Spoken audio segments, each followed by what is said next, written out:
We've got graphics quality set to daddiest, guys, so I think it's going to be great. Oh, no.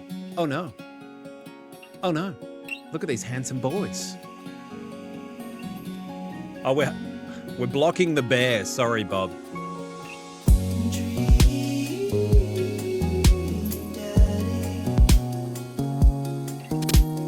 They're going to be so daddy.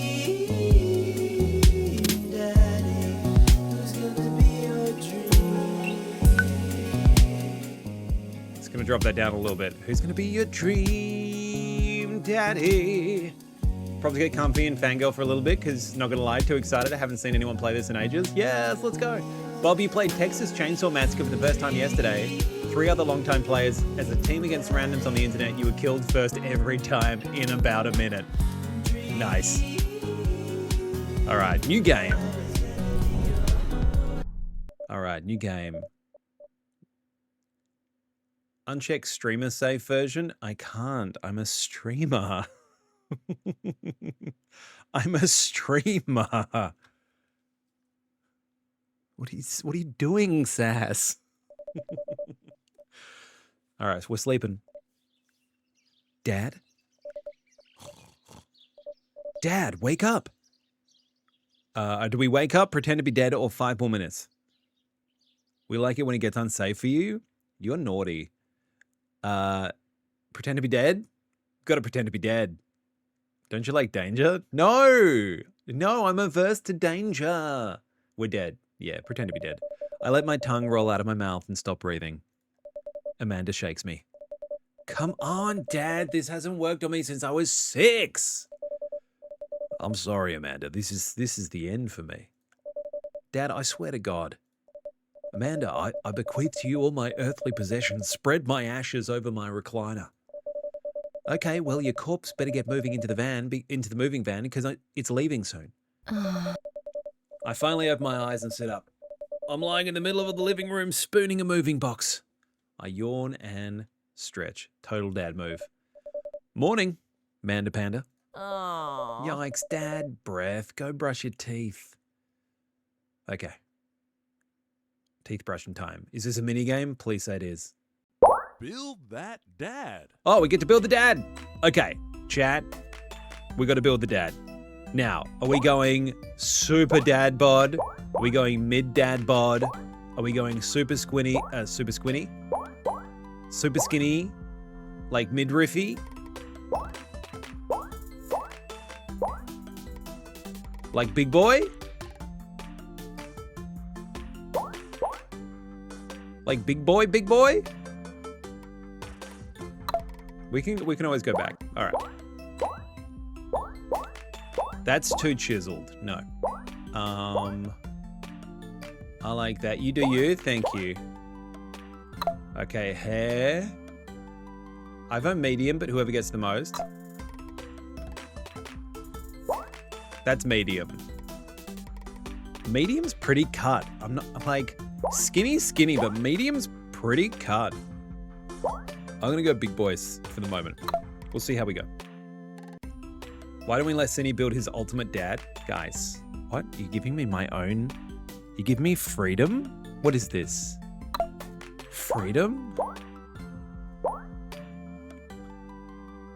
Okay. Okay. Just this once. Okay.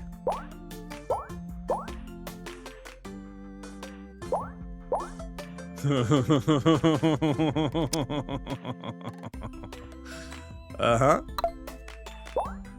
Okay. No, I hate those eyes. Yes. Show us yet. Oh, the inner spirit dad? Am I going to play that date everything game? I'd like to. Your dad's the Joker? Oh no, don't ruin it for me, Sass.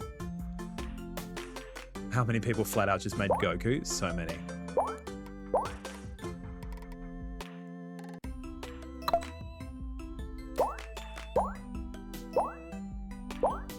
Okay. What kind of lips do we want Dad to have?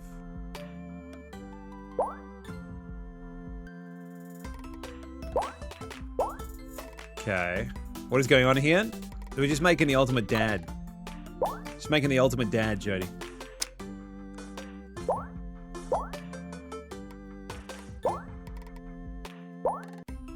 You know, like you do.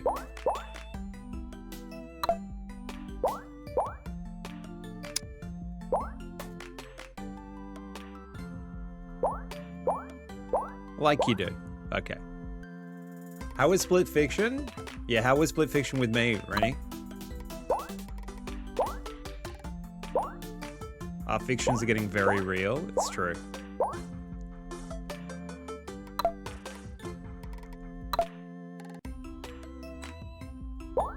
Oh my. Oh my.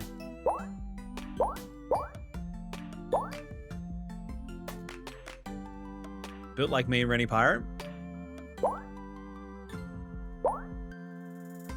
We're becoming best friends in the game and real life. We're not finished yet. No, I think we probably have one more play session to go through. We've made a fair amount of progress, but I think we have a play session to go through. The outfits are real cute. I like them. Yeah, Bort's my dream dad. Bort's my dream dad, but with green hair. If he had green hair, it'd be perfect. Can we catch it later in the day so you can catch it? I'll plan it later in the day. True. I'm gonna go with...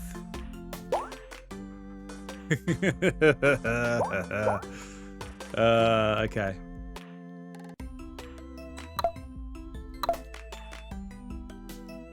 Let me just tweak the hair. I think that's the hair I want. Yeah. Love that floral shirt. Yeah, we're keeping the floral shirt. I think I've basically created Rennie Pirate. There you go. It's the Rennie Pirate.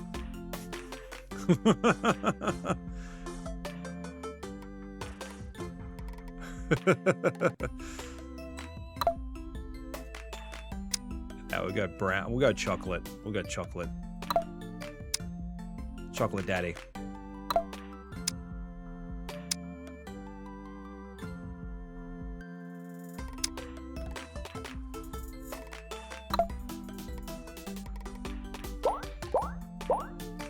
Boy. I love that. Okay. Love hard eyes.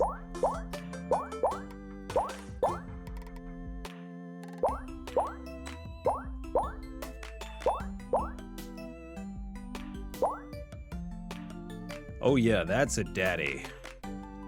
Because I feel like if we make his bod too... Okay. You know what? You know what? I'm vibing this.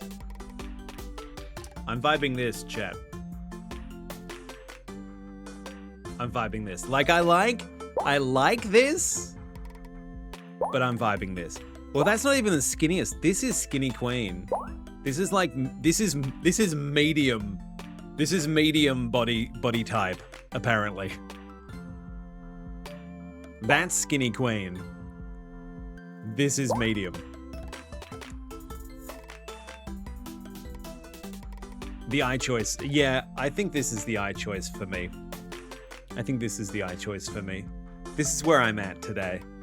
Looking good, daddy. Is this chat approved? Chat approved? Chat approved? Do we get a thumbs up from chat? Chat approved? Pick up my jaw? I refuse. Okay. Looking good, daddy. Name that dad. Oh, okay. So approved. What are we calling the dad? D's nuts we've used in previous games. We could call him D's nuts.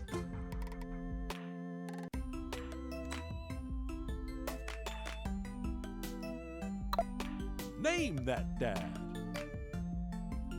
But if Chad has a better name, I'm all ears. Lee Gandhi. Lee Gandhi's nuts.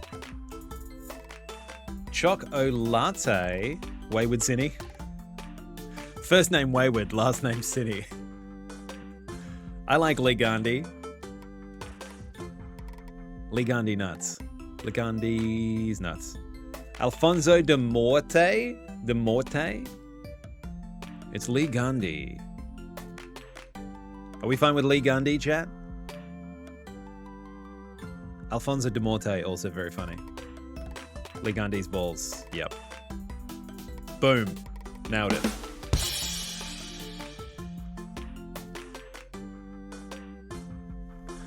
Poor Amanda. Amanda Gandhi? That's her name. Amanda Gandhi. Sebastifer Bartholomew. Oh God, Sebastifer Bartholomew.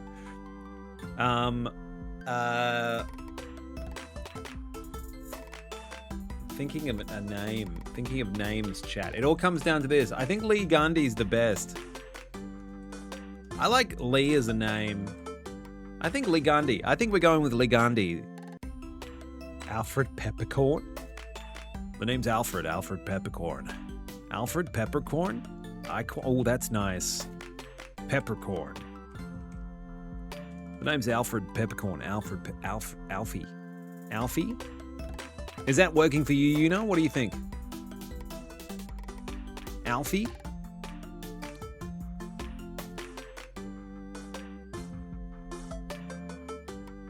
Does sound like a dad name. Alfred Peppercorn. You can call me Alfie. It's no problem. You can call me Alfie. Let's go Alfie. Alfie Peppercorn. All right. Be that dad. His name's Alfie, but he looks very cynical. I like that. Dad. All right. Dad tip 32. You can't beat the whammy bar. Okay, here we go. Did you fall asleep packing? Oh, I got most of it done, I think. Searching around the room, it looks like I did a pretty good job. Every box is sealed except for one. Wait, straggler. What's in it? Looking into the box, I see a bunch of old photos in little photo albums. Whoa, I haven't seen these in years. I pull one out of the dusty albums from the top of the pile and we begin looking through it. Cute. That's the coolest baby I've ever seen. The only way your father and I, the only way your mother and I. Okay, was he cis het and he's come out, or was he already out? This is the question. How old is this game? Old enough. He's definitely bi. He's got bi vibes. Okay, so the mother is in the picture. It's a dad game. It's got to have photo albums. That's true. My dad is crazy for photo albums. Okay, so started with mother. The only way your mother and I could get you to stop crying was to put the sunglasses on you. But whenever we tried to take them off, you'd start crying again. You spent the first 2 years of your life with sunglasses on. Nice. Halloween when you were maybe 4? Oh my God, that dragon costume. Dragon D's nuts. You couldn't decide between being a princess or a dragon, so we went with both. Princess Dragon. Why do I not remember crying in that dragon? Why do I remember crying in that dragon costume? Oh, that's the question. You saw yourself in the mirror and realized you were afraid of dragons. Seeing yourself inside the dragon's mouth was a realization of your greatest fear, I think. Right. Yep. Definitely repressed that memory. And this was you in your horse phase. Oh, she was a horse girl. Dad, I believe you named that plush horse Sir Horsington the Brave. I don't think that was his. Amanda lunges for the photo, but I quickly snatched away and hold it above her head with my superior dad arms. Horse girl energy, 100%. Nice try, but this is important blackmail for later down the road. Go ahead and try me. I've seen pictures of you and your ska band. He was a ska band boy? Ouch, kid. The Communist Manifesto had a chance back in the day. The Communist Manifesto had a chance back in the day. What a name. I look off into the distance and reminisce about that rad horn section. Oh yeah. Hey, it's Emma P. No, Dad, that's Emma R. I didn't meet Emma P until high school. Honey, I promise you wholeheartedly that I will never stop mixing those two up. Ugh. Dad, Emma R's been my best friend since I was 7. Give it like a little bit of effort. Oh, right. Emma P was the one who tried to steal people's pets, fired a flaming tennis ball at the police station, pooped her pants during a sleepover. Ring-a-ding-ding, we have a winner. Aw. Dad, that was me. I did that. Oh. Oh. Hmm. And I was having a sleepover with Emma R, who isn't Emma P. Ah. She never told anyone, though. True blue, that Emma R. Huh. Anyway, I got to show this to Emma R. Later. Oh, I'll show it to her later? Okay, she'll get a kick out of it. That wasn't me saying later. That was me saying I'll show it to her later. And the first photography award you ever won. Huh. Yeah, and it got us a $20 gift card to McFridays. The writing in this game is golden. My face hurts every time I play or watch it. It's very funny. I like it. And then you got food poisoning from the cheesy tostada blasts. Oh, I think you mean food poisoning, you know, with a Z? Aw. Dad. Still can't drive past McFridays without gagging. Still proud of you, though. Amanda reaches deep down into the box and pulls out one last photo. Neither of us say a word. We stare at the photo for a long moment. Ah. Oh, we got an ad break. Let's just wait. We'll wait till people are back from the ads, guys. And that's when we finally decide to break the silence. In 1 minute and 15 seconds. She looks so disappointed. I like that she's mildly alive in the animation. They've got her blinking. I think that's cool. Keep it alive, yo.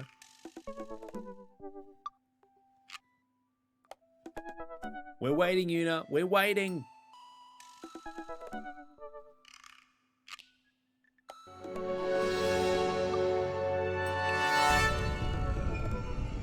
No dodging the ads, is there, Bob? Never is. Twitch ads are undodgeable. Unless you have even an ad blocker, I think you can't. They've cracked down on all the ad blockers as well, which is kind of shitty. Dodge this. All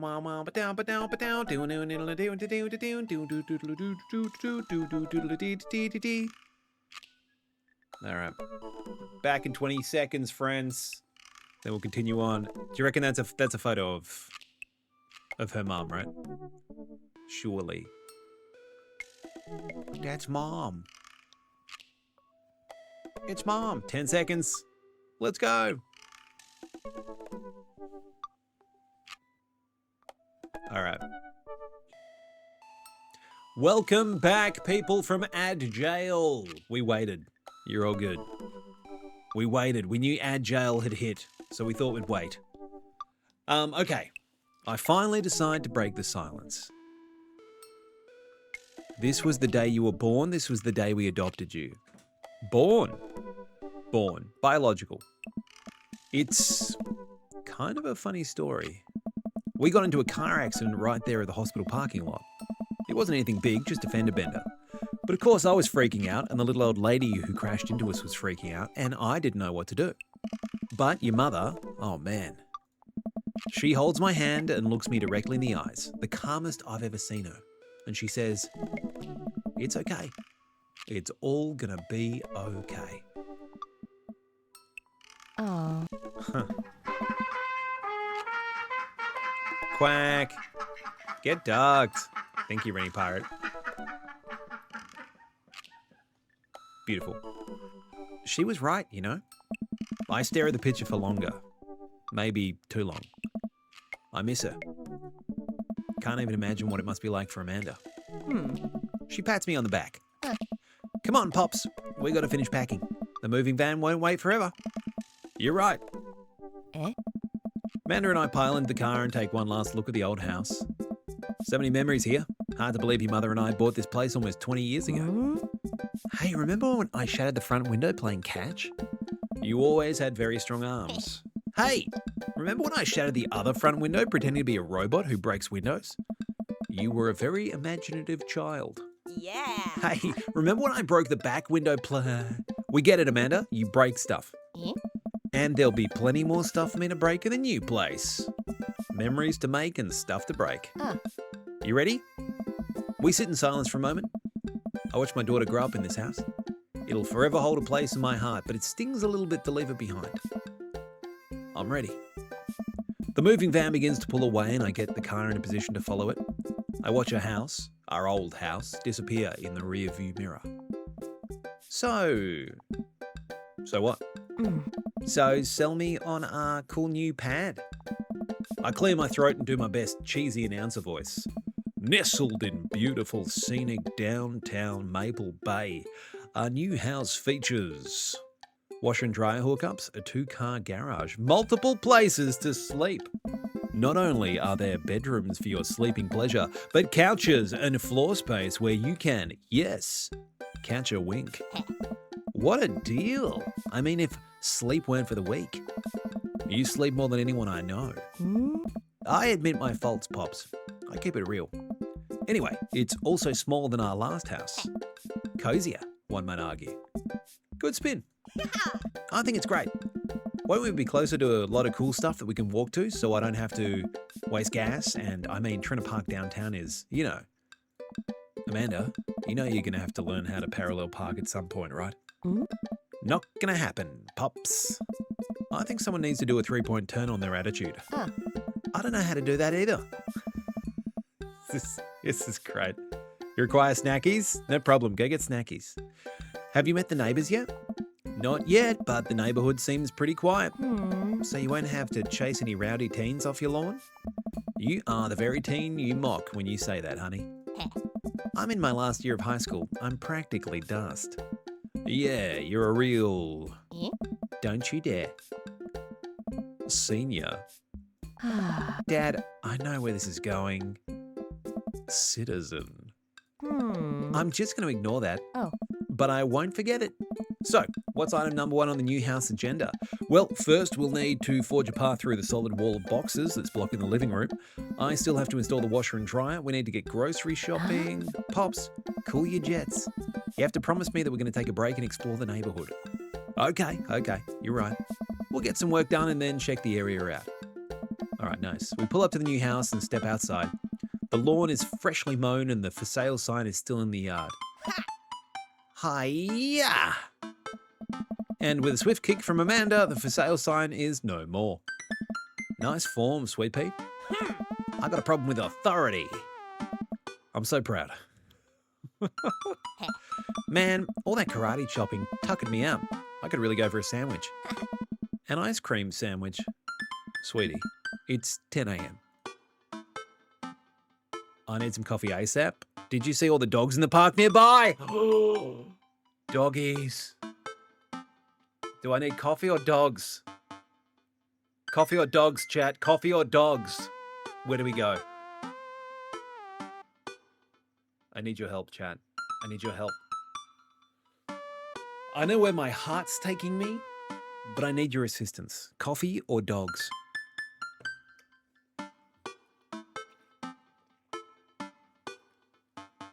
And if no one responds, I will choose coffee because I'm an addict. All right, Chad. We're choosing coffee. This is on you. I gotta get my hands on a nice hot cup of the old bean juice or I'm gonna be useless all day. I think we passed a coffee shop on the way here. Maybe we could check that out. Let's do it. Squeaky squeak. We walk down the street to the Coffee Spoon, a cute little place on the corner. Man, this is such convenient walking distance from our place. I mean, I guess. What's wrong? Why would I go somewhere else and drink coffee on a couch when I could just drink better coffee at home on my own couch and not have to make awkward eye contact with other people? At least when I'm home, some random guy isn't going to come up and sit on the recliner next to me and I won't feel like a little weird about it because technically he's not sitting at my table, but he is very much within my personal zone. Dad, and what's the etiquette when you have a dirty mug? Is there a bin? Do you go set it up on the counter because you don't know where else to put it? Is that your daughter you're talking to? What? Yeah. Or do you leave it there and feel your face flush hot with shame as you consider the possibility that there is in fact a bin somewhere just out of sight and that now you're the jerk who left their mug? Dad, are you just afraid to meet new people? Yes, Amanda. We walk inside. So we're playing someone who's antisocial. Oh my God. Are Excuse me? Hello? Excuse me? Excuse me? Daddy, you just autistic? Maybe. The inside of the coffee shop is incredibly warm and inviting. Vinyl records line the walls and patrons lounge around on well-worn-in couches. Some cool tunes spin on a record player next to a little stage. Hey, dude. Welcome to the Coffee Spoon, guys. How's it going? What's with the name? Hey. Oh, it's kind of dumb. Hey. It gets mentioned in this poem I like, and I thought it was a good idea at the time, and I suppose now it's still a good idea because, like, the business is still running. Thanks, Matt. But people ask me that question all the time, and I give them the same answer every time, and now I'm standing here rambling, and I'm sure we're all getting more and more uncomfortable the more I keep talking, but man, we're in it now, and I can't stop.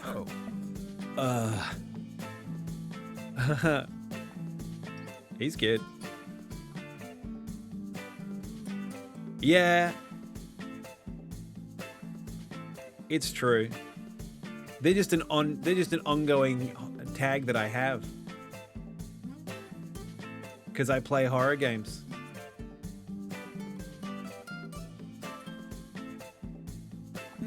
So, what'll it be? I scan the chalkboard menu and am immediately overwhelmed. I'll have a Godspeed You Black Coffee, Iced Tegan and Sarah, or Chai Antwood. This writing is amazing. This writing is amazing. It's going to be a Godspeed You Black Coffee. Hey. A classic.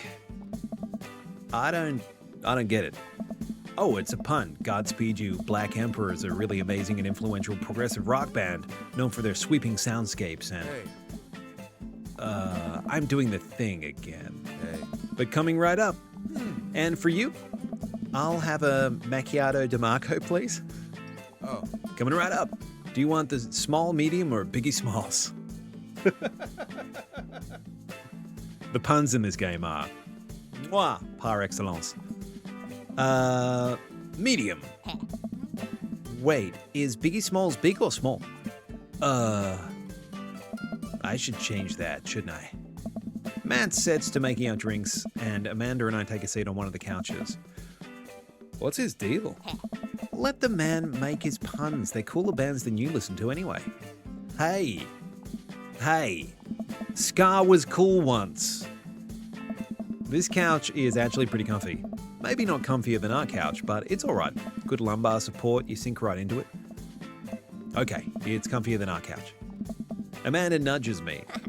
This place is right next to our house, and that guy seems not only cool, but also just as uncomfortable with talking to other people as you are.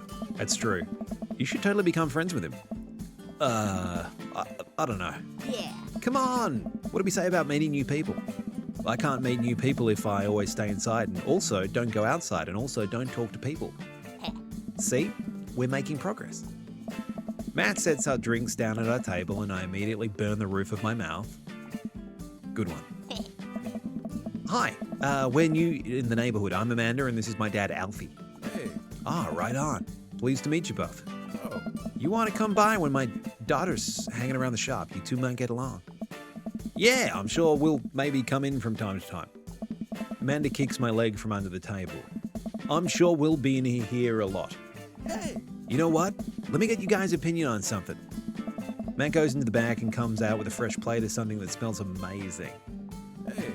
I'm working on a new banana bread recipe and I need help coming up with a name for it. Well, I think we're going to have to taste test it first so we can get the full flavor profile of the, and really appreciate the flavor sensations of... Amanda nods vigorously. She knows this game. Yeah, we need to give that nana bread a taste of... if you want us doing free creative labor, I think that would be commensurate with... I've taught her well. We have trained for this day. I was just going to give you guys free banana bread anyway. Right, yes, that. Matt serves us each a piece. Amanda and I happily chow down. This is amazing. Hey. Thanks. The secret ingredient is bananas. Oh, God. So, any ideas? I'm stumped. Well, I think I might only be able to give you dad band puns, but I'll give it a shot. Okay. The banana bread Kennedys, pretty good. Grateful banana bread. So the Grateful Dead, but banana bread. Right said banana bread. Right said Fred. Okay, so the Dead Kennedys, the Grateful Dead, or Right Said Fred. It is a sexy Cinity Saturday. It is indeed. Hey, Mantis, good to see you. Hi. I'm going to go with Right Said Banana Bread. Like Right Said Fred, but now it's about banana bread. I think the youngsters would like it despite not getting it. Wait. That actually has a nice ring to it. Really? Hey. Yeah, Right Said Banana Bread. Strong decisions. That's art, baby. Oh. I wanted to say baby because I thought it would sound cool, but once I said it, I realized that it just doesn't sound good coming out of my mouth, and maybe I should just leave saying the baby to the professionals. Hey. Hey. Enjoy your coffee. Doing all right, man. Just doing all right. Just started playing Dream Daddy, which has been real fun so far. Thanks, baby. Matt's a dreamboat, you know, and he's so nervous. I quite like that. That's the most autistic over-explaining thing ever. I definitely do this. I'm doing it right now. It's happening right now. I'm saying it out loud. As I'm saying it, I'm still talking and I'm explaining my inside thoughts. Hey. See, it sounds good when you say it. Across the way, a man catches my eye. He sits by himself. Ooh, who's that rugged man? Brooding over a cup of coffee. Our eyes meet just for a moment. What's his name? I hastily look away, hoping he didn't catch me staring. Who is that? We finish up our drinks and head out. Hey. Thanks for stopping in. Take care. Okay, now that we're full of caffeine, where to? Let's get some fresh air. Time to soak up all that vitamin D, make our bones nice and strong.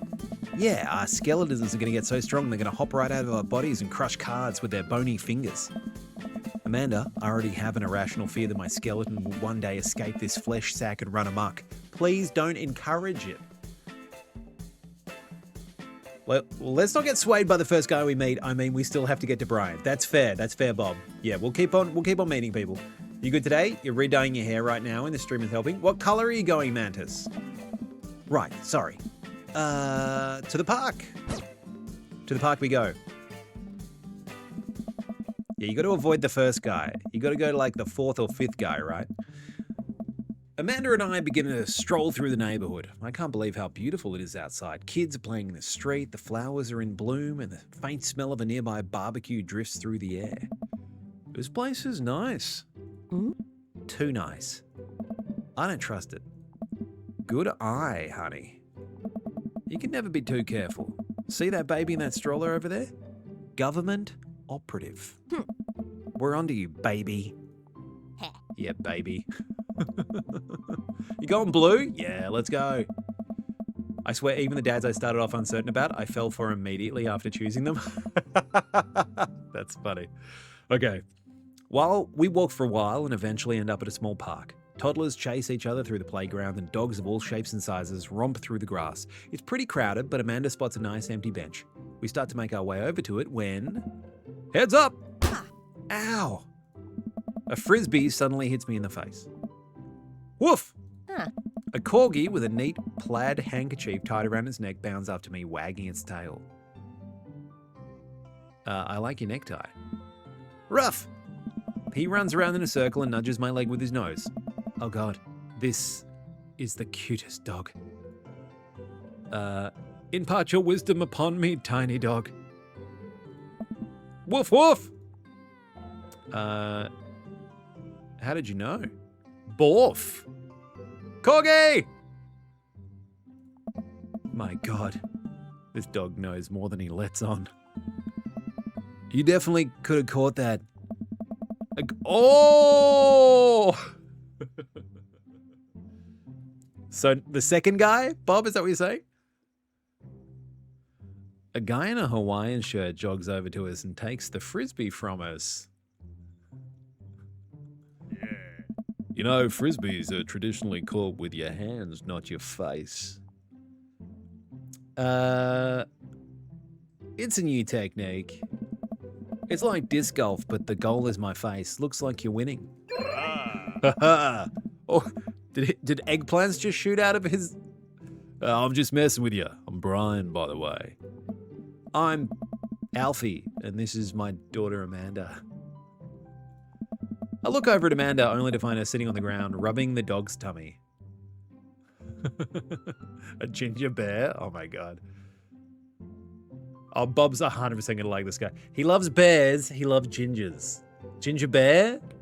That's the perfect Venn diagram for Bob. Hi. Your dog's cool.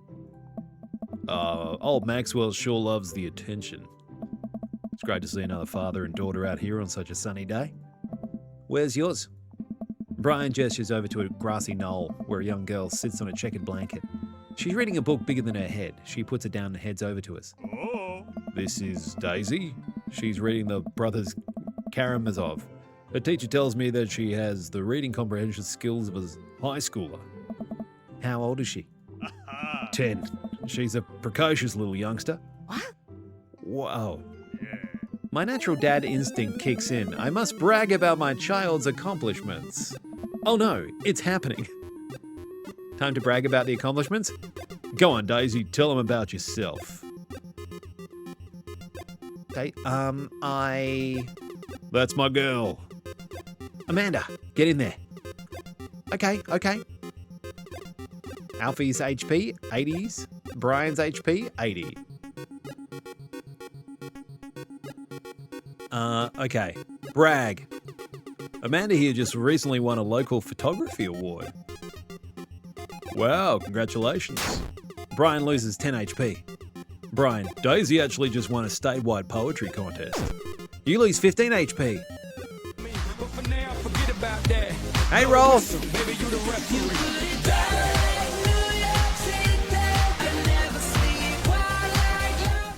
Good to see you, mate.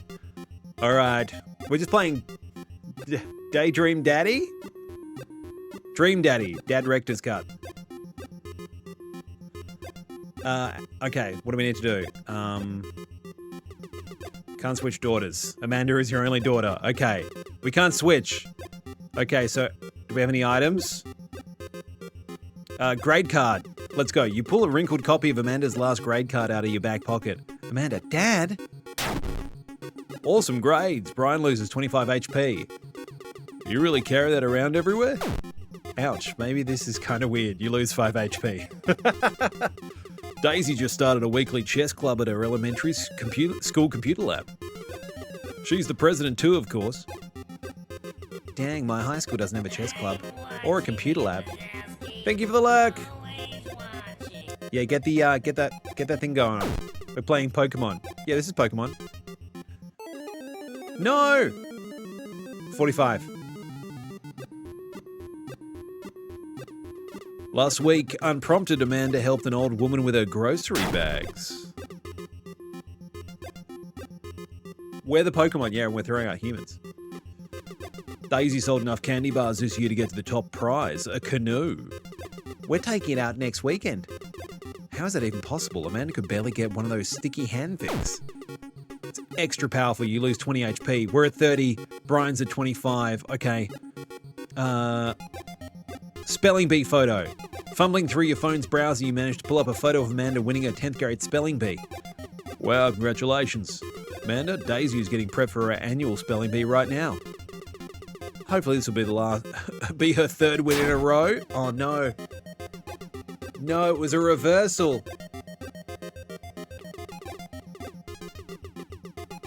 Oh no. We're about to lose. We're about to lose.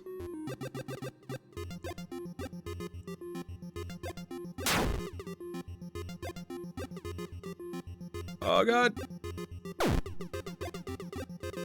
You lose 20 HP, that's it. He's really got us beat. Boy, it's been such a treat getting to meet you two. Did he have to add insult to injury by being such a gracious winner? So I take it you guys are new to the neighborhood. I won't lie, this had me salty with Brian almost all game until you chose to date him, and then you were like, oh, actually, he's quite nice. We just moved in. Do you live around here? Yeah, we live in the cul-de-sac down next to the coffee shop. What a coincidence, that's where we live too. Small world. Yeah, Daisy and I are in that little ranch-style house on the corner.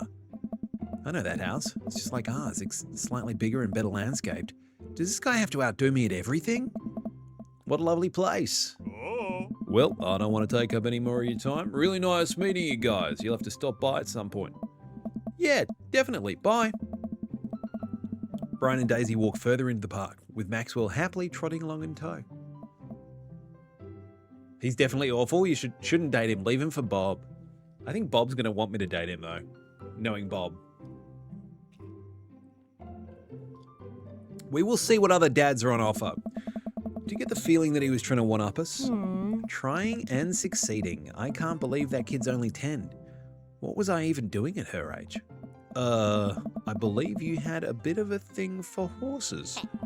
Shame they didn't pan out. Could have majored in comparative horse studies. It's not too late to minor in horse creative writing. Too close to the truth, Dad. Let us never again speak of the fantastic adventures of Sir Horsington the Brave, an epic in 7 parts by Amanda Peppercorn. We laugh off the horse epic and walk around the park a bit more, enjoying the day. All right, let's go and unpack. We should head home. I'm going to need 4 hours minimum to figure out how to build my new bed, and I'd like to not have to sleep on the floor tonight. I want Brian time always, but I don't want to force him on everyone. That's true. That's fair, Bob. That's very considerate of you. Oh, this looks just like unpacking the game. That's very funny. I get to work unpacking the various boxes around the living room. A couple of hours pass and I get some good work done. The washer-dryer unit is both washing and drying, and we can actually walk through the living room without tripping over boxes. First visitor already? I walk over the door and open it. Hello? A handsome, clean-cut man stands by my door brandishing a plate of cookies. Hell. Oh? Hey. Oh, where are my manners? My name is Joseph. I'm your next-door neighbor. Oh, yes, hi, I'm Alfie. That's what my name is. Should he be English? Should we make him English? Let's make him English. I saw the movie van and I thought I'd bring over some cookies. My daughter, Christy, wanted me to let you know she baked them herself. Joseph leans in and whispers, but between you and me, she just sprinkled in the chocolate chips. Good one. We both share a laugh. Kids, right? Yeah. Wow, cookies, huh? So nice to meet you. Joseph hands her the plate of cookies with a smile. Well, thanks for the cookies. Amanda disappears with the cookies. Oh, great. Amanda, come back. And she's gone. That's my daughter. Her name is Amanda. She's a charmer. Oh. Daughters are tough. Sons are also tough. Children in general are just tough. I hear that. I mean, there'd have to be something wrong with you to try raise more than 2. I have 4 kids. What have you done? Oh, I meant... Oh. Don't worry, you didn't mean to be rude. Oh no, this is the first neighbour I've met and my social life is already in the tailspin. I wonder if it's too late to move again. Yeah, okay. Eh? Is the missus around? No, not anymore. She died. Oh. Yeah. I'm sorry for your loss. No, it's all right. Wow, this is uncomfortable. We stand there quietly for a moment, acutely aware of how awkward we both made things. I'm sorry. Can you close the door real quick? What? I look at Joseph quizzically, but comply. After a second, I hear a knock on the door. Opening it, I see Joseph standing there with a huge smile. Hey, I'm your new neighbor, Joseph. I promise to not talk about your dead spouse this time. I'm throwing a barbecue for the cul-de-sac, and I'd love for you to come by and meet the rest of the neighbors in our community. What do you say, pal? He brought us cookies, and he tried to restart the friendship. That's quite nice. That sounds great. That's so cheesy. I know, but it's kind of cute, though. It's kind of cute, though, Julie. He wanted to restart. That sounds great. My daughter Amanda and I would love to stop by. Also, 4 kids is a perfectly normal amount of children to have. We shake hands to seal the deal. Hey. Well, neighbour, I'll see you at 3 p.m. sharp on Saturday. Sure thing, neighbour. Joseph starts walking away but stops to think for a second and turns around. Hey, in all seriousness, raising a kid on your own can't be easy.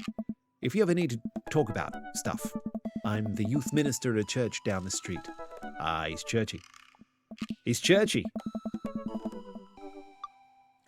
I hate that. It's been done before. It's not cute. It's a trap. Yeah. You look pretty young to me, but suit yourself. He's pretty dreamy, though. Chiseled, but he has 4 kids. So if you get together with him, you'd be raising 5 kids. That's so many kids. And with that, Joseph's gone. He seemed nice. Amanda walks back into the living room, crumbs on her face and cookie in her hand. That was the smoothest recover I've ever seen. I should be taking notes. See, you're already fitting in great. Where'd those cookies go? Oh. They're gone. I'm sorry. Yeah. If it makes you feel any better, they weren't very good. So you ate all of them anyway. I guess that makes it break time. Any ideas? Joseph probably wants his plate back. I think we get a ton of good neighbour points if we bring this back. We're going to be the best neighbours in the whole cul-de-sac. We're going to kick all the other neighbours' butts. With kindness. Amanda and I step outside. Shoot, I'm actually not sure which house is his.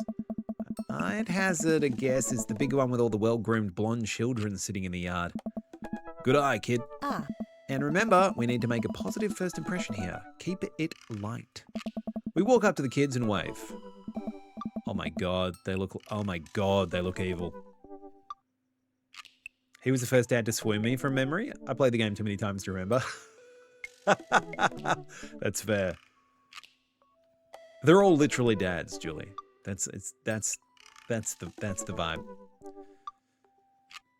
Oh yeah, it does have a Brady Bunch vibe, right? Hey guys, is your dad around? They all just stare at us blankly. We just wanted to return this nice plate and thank you for the cookies. Jeez, these definitely aren't Joseph's kids. They all look exactly like him. Christy, they were really good. Christian, I heard they were good. I didn't get to eat any. And Chris. Christy, Christian, and Chris are their names. What the heck? There's a secret Joseph ending? Amazing. Christy, Christian, and Chris. I chuckle nervously. The daddy romance books I read are slightly different to this. Not all the daddies have children. And the fourth star? Christina? Probably. Well, okay, we're just going to set the plate down on the ground real gentle and then back slowly away, right, Dad? Right, that's what we're going to do. The kids' eyes bore into us as we scurry away. I can feel their gaze on my backs even as we approach our house. Those kids are sullen. Okay, I need something to get my mind off those carbon copy kids. Well, I need a nap. You've been awake for what, 3 hours? And that's 3 hours too many. Time for a nap. Christoph. As we're walking home, I hear heavy footsteps come up behind us. Alfie, bro. Hey. I turn around and I'm greeted with a familiar face jogging up to us. Craig? Super Village of the Damned. Craig? Bro. Holy wow. I haven't seen Craig in forever. It's been too long, dude. Yeah, wow, you look great. Bro. Oh, yeah, I cleaned up my act. Cleaned up his act? Are you kidding me? He's ripped. Amanda, this is my friend Craig. We went to college together. We were roommates for a while too. Amanda, dude, you probably don't remember me, but you're so big now. Frat bro Craig? Yes. Craig, please, Daddy, yes. And they were roommates. Yeah. Hello, and hello, cute baby.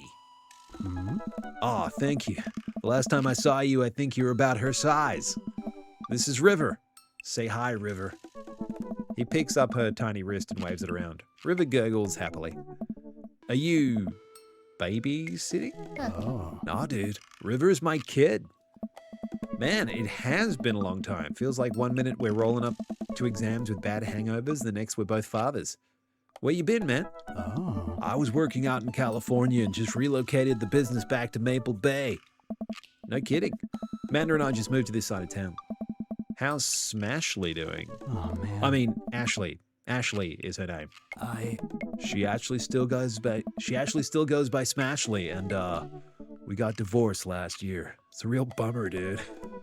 Oh, dude, I'm so sorry. It's old news. We take turns taking care of River and the twins. It's all copacetic.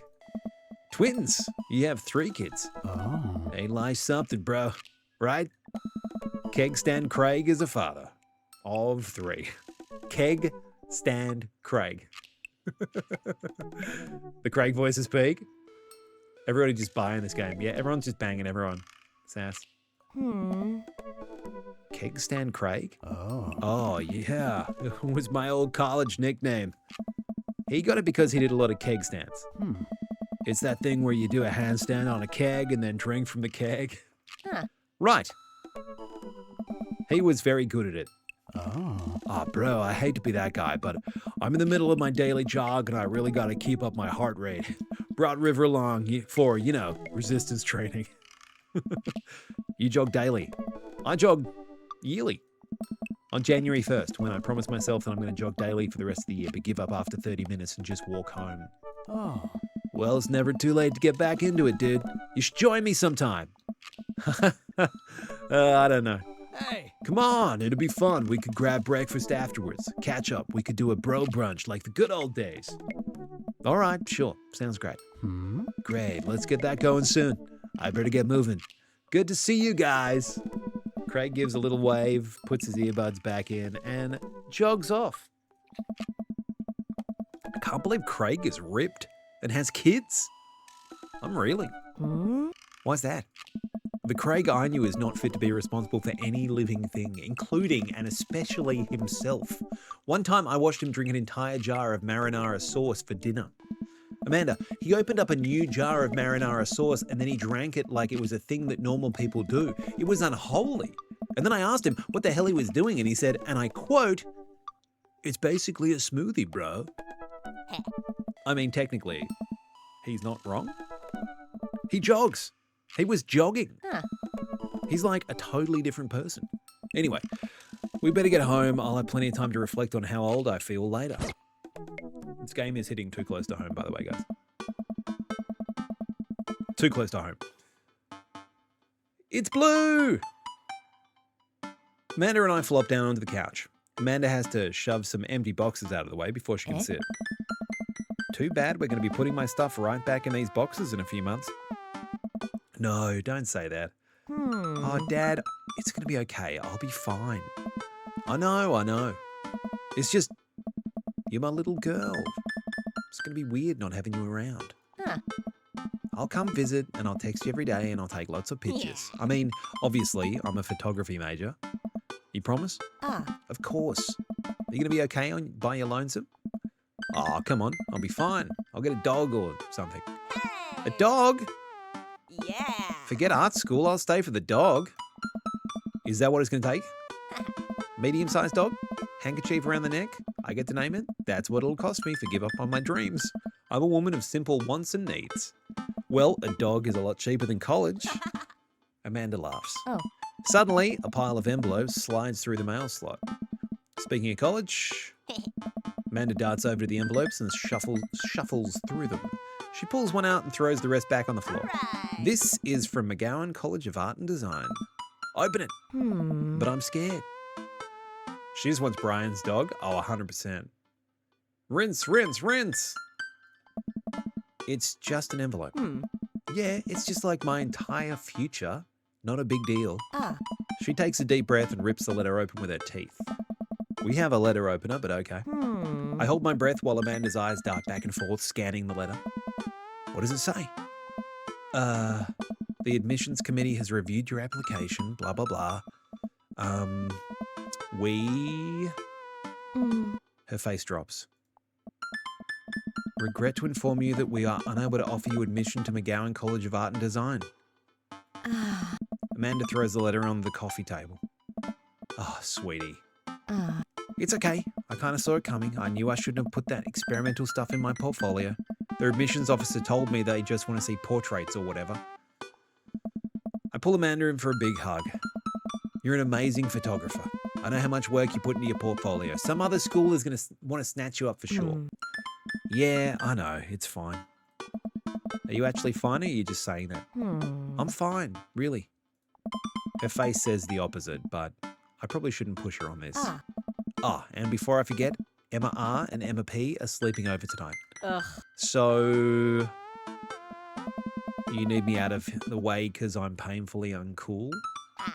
I would choose more delicate phrasing, but yes. Well, I'll have you know that I conveniently already have plans for tonight, so you'll have the new place to yourself. Yeah? What are your plans? Quick, think of plans. I'm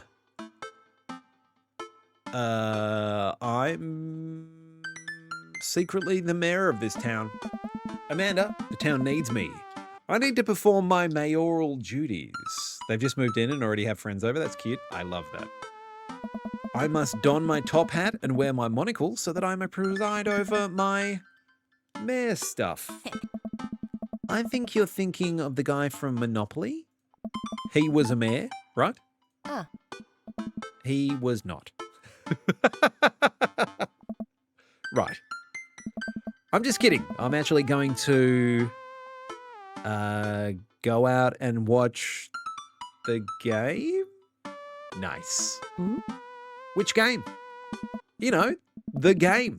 The one that's on tonight. Ugh. The game on TV at somewhere other than here. Okay, cool. While you do that, I'm going to go do drugs and commit some light arson with the Emmas. I'm concerned that you're hanging out with the wrong crowd. Amanda shrugs. I would have expected you guys to be up to white-collar crime by this point. Maybe money laundering at the least. I'm a street rat, Pops. You're kidding about doing drugs and crime, right? Yes, Dad. Just making sure. I give her a pat on the head. Have fun with your sports.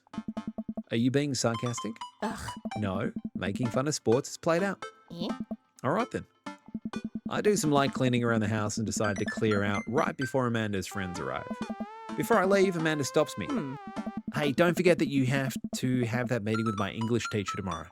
Oh, right, Mr. Vega. Yep, totally remembered. I'll be there. Mr. Vega. Okay. Who's Mr. Vega? Wow.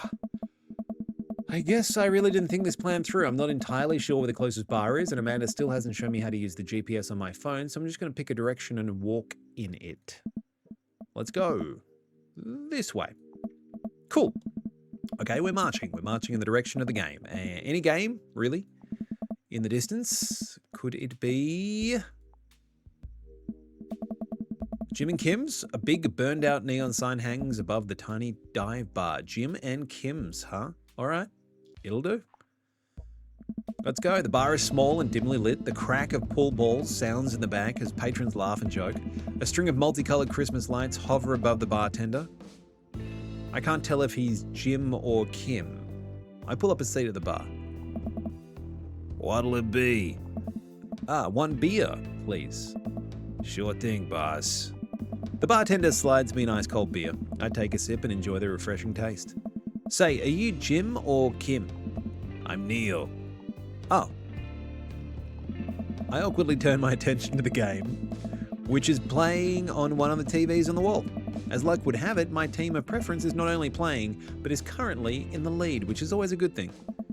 The brightly coloured mascot, which is some kind of animal, does cartwheels. I silently cheer on my favourite team, hoping that I don't get into any confrontational arguments with a fan of the opposing team. That is a bit awkward. I'm Neil. Several people in this bar are wearing the distinctive colours of the team I dislike, although I believe from their demeanour that, like me, the passion for the team is all in good fun. Hey. A middle-aged woman holding a nearly empty wine glass sidles up to the bar and sits uncomfortably close to me. Oh no. Hey, this is Dream Daddy, okay? I'm here for Dream Daddies, not Dream Wine Mommies. Ew, she's not a dad. Also, she opens with, "Hey, sailor." Oh, hello. Hey. Good to see fresh meat in here. I'm Mary. You come here often? Oh, no, I actually just moved to this part of the town today. I'm Alfie, by the way. Ah. Are you watching the game? Yeah, my preferred team is in the lead. If they keep this up, they'll win the game with ease. Bury your drunk, go home, 100%. Oh. Oh, I love that team. And also, I love that game. I love someone who knows their way around bowls. You just lost the game? We all lost the game. We all just lost the game, Sass. Thank you for that. I'm getting the impression that she's a little drunk. Buy a gal a drink? We're not buying Mary a drink. We're not buying her a drink. She's drunk already. Maybe some other time. Come on. Suit yourself, sailor. Mary saunters off, setting her sights on the newest bar patron to enter. I happily watch the game over another beer. The game has gotten close in terms of points, a little too close than what I'm comfortable with. After a particularly skilled player scores a number of points for the other team, putting them in the lead, I hear an affirmative grunt from another man at the bar. Go team. It's this guy. It's the brooding man from the coffee spoon. He sits alone sipping whiskey and watching the game as well. Alright, he's Scottish. Enjoying the game? I am now that we're winning.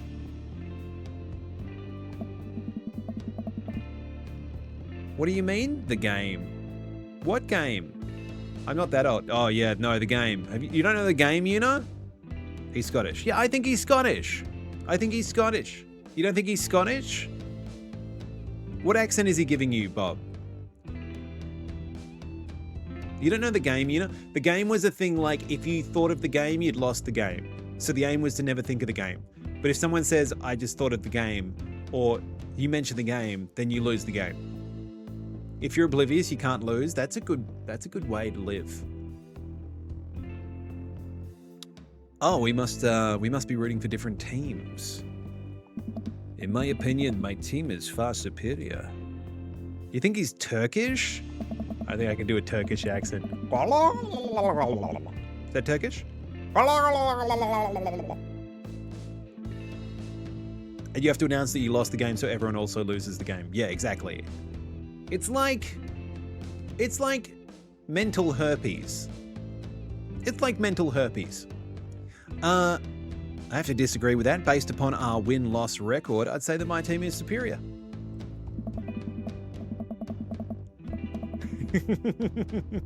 Turkish? Or not Turkey? Okay. That's where you're wrong. Since as it stands right now, my team is beating yours. The conversation ends there and we both go back to silently rooting for our respective teams. The game is close, with both sides playing their hardest to win, but in the end, my team prevails. Quiet cheers ripple through the bar. I raise a respectful glass to the man drinking whiskey. He raises his in response. An unspoken truce is formed between us based on mutual love for the game. He motions to the bartender, who pours 2 glasses of whiskey. The man slides one over to me. The name's Robert. Thanks, I'm Alfie. Hey, you must be new here. Mary already hit on you. Yeah. Mm-hmm. Robert chuckles. This guy's bad news. She's a peach. Well, you picked the best bar in town. As slimy as it is, you'll never find a better spot than Jim and Kim's. You don't trust people called Robert? True. I'll be honest though, I didn't catch that him talking about the game in this game was meant for that joke until now. We don't know if it was, but it definitely works. Is there actually a Jim or a Kim that runs this place? No, that'd be Neil. Neil waves from across the bar. Hi, Neil. Hey. Good guy, Neil. Not enough Neils in this world. Okay. Huh. You a whiskey fella or a beer fella? Beer, but I'll drink most things. Uh-huh. You like shots? Oh, shots fired. I don't like them. I like shots. I love shots. I like shots. Also, I lied. He was the first dad to get me. All right. You went from clean cut to like bad boy. You were like, I like him both ways.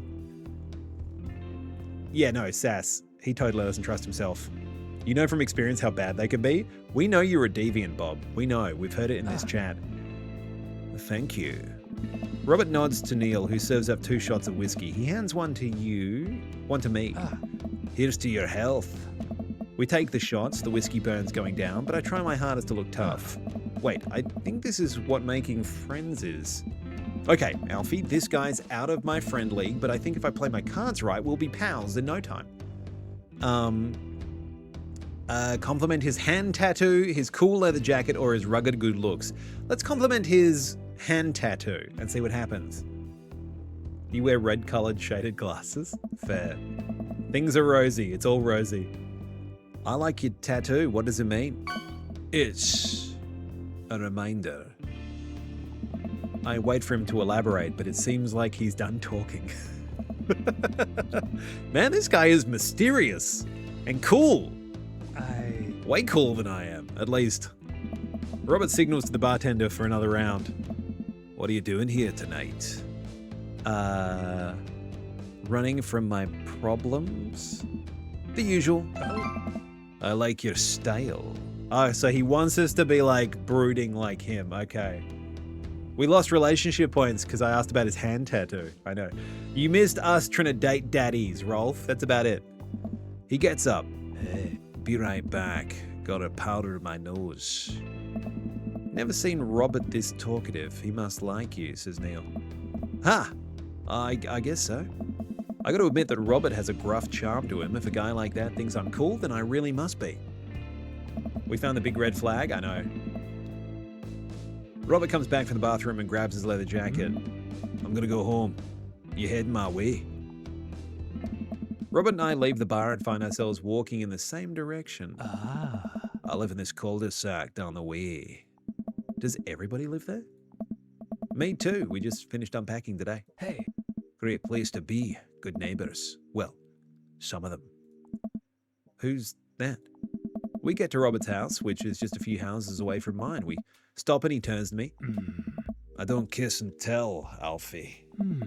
So, are we doing this or what? What? You know, do you want to come inside or not? What? A wave of realization rushes over me. I blush. Well, okay. Do we lay it on smooth, smile and nod, or no thank you? Is this guy bad news? Or do we bang it out with him? We were on a date, Sass. Do we bang it out with him? Lay it on smooth? All right, let's lay it on smooth. All right. Well, I don't see why not. That sounded smoother in my head. Let's do it. Oh God. I follow him out to his door. He fumbles with his keys for a second and unlocks the door, leading me inside. The moment the door closes behind us, he pushes me up against the wall and kisses me, grabbing my hips. Come on. Robert takes my hand and leads me up the stairs and into what I assume is his bedroom, but it's so dark that I can't see anything but Robert's intense expression. He kisses me again and I can hear him shucking off his jacket. I clumsily take off mine too. His hands roam down my chest and suddenly he's tugging at my belt. Yeah, Jody chimes in just to be smooth with the gruff guy. Joe's like, yep, just be smooth. Lay it on smooth. This is Cinny's only chance to be smooth. You've woken up and chosen violence today, Jody. I see how it is. I see how it is. I don't normally do this. Do you want to stop? Do we want to stop? And he wasn't? I know. Oh, is that for the banging, Bob? Shots fired. No. No. Good. Robert continues to unbuckle my belt and guides me to the bed. Let's have some fun. Fade to black. Sorry, Una. Yeah, we have some scary redeems in here, like loud noises that Bob likes to do. So apologies for the sensitive ears. I was invested. You can't do that to me. I know. Sorry, Una. Sunlight streams in between the slats of the blinds. My head is pounding, much like what happened last night. Am I right? I really overdid it last night. Wait a minute. This is my old house or my new house. Oh, right. I look around for Robert, but find myself alone. Hello? There's a clatter from the bathroom and then the door opens. Robert is fully dressed and grabs his keys. It is Dream Daddy. It is indeed. That was fun. Yeah, it was. You should go. That's certainly not what I was expecting. Well, Talk to you later? Mm-hmm. Robert cracks a smile. Sure. Your clothes are over there. Hey. I hastily get dressed and show myself out. The sun is unbearably bright. I need to lie down. I start to make my way back home when I suddenly remember Amanda.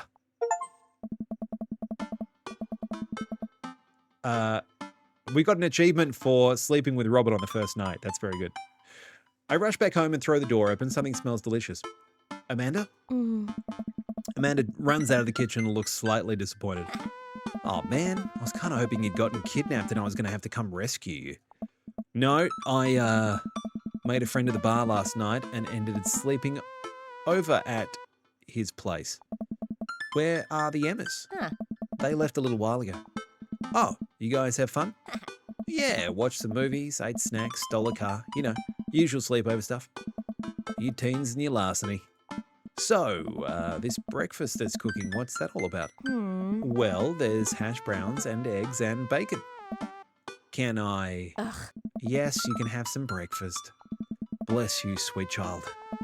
My head throbs. Oh, I gotta do something about this hangover. Amanda, your loving father might have overdone it last night. Yeah. Ah, somebody's hungover. Father of the year. You wouldn't happen to have any aspirin or... All right. I've got just the thing. Hang on. Amanda runs to the fridge and pulls out a jar of pickles. Amanda, what? All right. Drink this. The pickle juice? Huh? Yep, it's what I used once. I would assume someone would use. I would also assume that it works pretty well. That's so cute, right? Although I never tried it before, and I won't try it, obviously. Give her a stern yet resigned side-eye. Amanda Ann. Who raised you? You did? Right. Do as I say, not as I do. You got it. This better work. I down a sip of the tart juice. Ah. No, more than that. Way more than that. I mean, I assume. Watch it, you. I drink more pickle juice and help myself to the delicious breakfast that Amanda has graciously allowed me to partake in. After inhaling some hash browns and dunking several pieces of bacon into runny egg yolk, I'm starting to feel a little better. Amanda grabs her backpack and keys. Welp, I gotta get to class. Don't forget the meeting with Mr. Vega, okay? He said it was important. Love ya. Amanda Ann Peppercorn? That's 100% her name.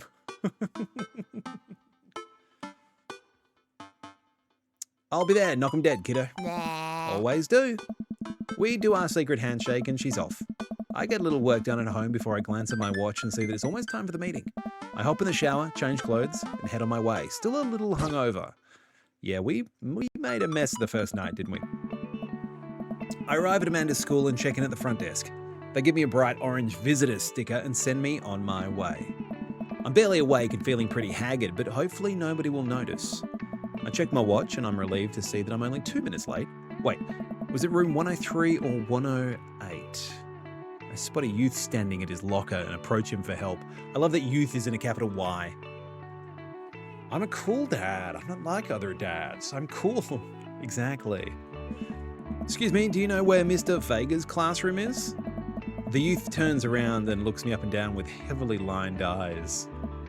Ugh. Come on, kid. I'm late for a meeting. Mr. Who? Mr. Vega. I don't know. Have you tried the exit? I hate this kid. Okay, wise guy, are you going to help me or not? Ugh. Fine. Up those stairs and to the left. Can't miss them. I head up the stairs and walk around, unable to find Mr. Vega's class anywhere. After a couple of minutes of searching, I head back downstairs. That punk youth sent me on this wild goose chase. I get back to where that low-rent Gerard Way is standing, fully ready to give him a piece of my mind when suddenly a head pops out of the classroom next to his locker. Oh. Lucian, don't you have a third period to get to? Oh, fine, Mr. Vega. Oh. Wow. Now I'm officially 10 minutes late. I glare at him as he walks away. We're not cool. You must be Alfie. His period's almost over. Would you mind waiting in the back? Mr. Vega leads me in and I take a seat in one of the comically small students' desks at the back. I might get stuck in this. Ah. All right, where were we? Now, Who can tell me about the unreliability of the narrator in J.D. Salinger's Catcher in the Rye? Yes, Colin. Colin stands up and does a thing where he blows into the crook of his elbow to make a fart noise. Oh. The whole class erupts in laughter. All right, everybody. Very funny, Colin. Please sit down. Now, Holden Caulfield is an unreliable narrator in the sense that the bell for the end of the period rings, all the students immediately get up and make a break for the door. What? Remember to do the reading and answer the response questions on page 194 in your textbooks. Nobody's listening. Oh. Or not, I guess. Look at this guy, bun. Got a cool bun. Saved by the bell. Mr. Vega turns to me and sighs. Oh. Middle schoolers, right? Don't you teach high schoolers? Both. You know, budget cuts. Right. Ah. Thanks so much for coming in. No problem, Mr. Vega. Ah. Please call me Hugo. I don't normally do these impromptu parent-teacher meetings, but as I'm sure you know, Amanda's a very bright student, and I'm concerned about her recent behavior. What's going on? Amanda has never been the most engaged student, but I know she cares. Recently, though, she's been falling behind. She's not completing her assignments and has been doing rather poorly on tests. I'd normally chalk it up to senioritis, but this is strange. I thought Amanda always shared everything with me. It hadn't even crossed my mind that something might be wrong. I just wanted to ask, is everything okay at home? We just moved. Well, we just moved recently, but it was only to the other side of town, and Amanda was more excited about it than I was. See if you can talk to her about it. I know she values you a great deal and would appreciate your guidance. If she keeps heading down this road, I know how important art school is to her, and I'd hate to see her miss out on scholarship money that she clearly deserves. I'll make sure to talk to Amanda. Thanks for letting me know, Hugo. Anytime. On my way out, I stopped, thinking for a moment. I turned to Hugo. Hey, Hugo. Yes? They ever catch that rye? Yes. Catcher in the Rye. Boom! Should have been at least been in bed by now. We'll still be watching from the shadows. Bye, Yuna. Have some good sleepies. Thanks for stopping by, and thanks again for the raid. I really appreciate it. Thank you, thank you, thank you. Mwah! Yeah, we're going to enjoy all the daddies. Thank you, Yuna. I'll catch you next time. I leave the classroom and make my way out of the school. And guys, go, if you get a chance, go give Yuna a follow.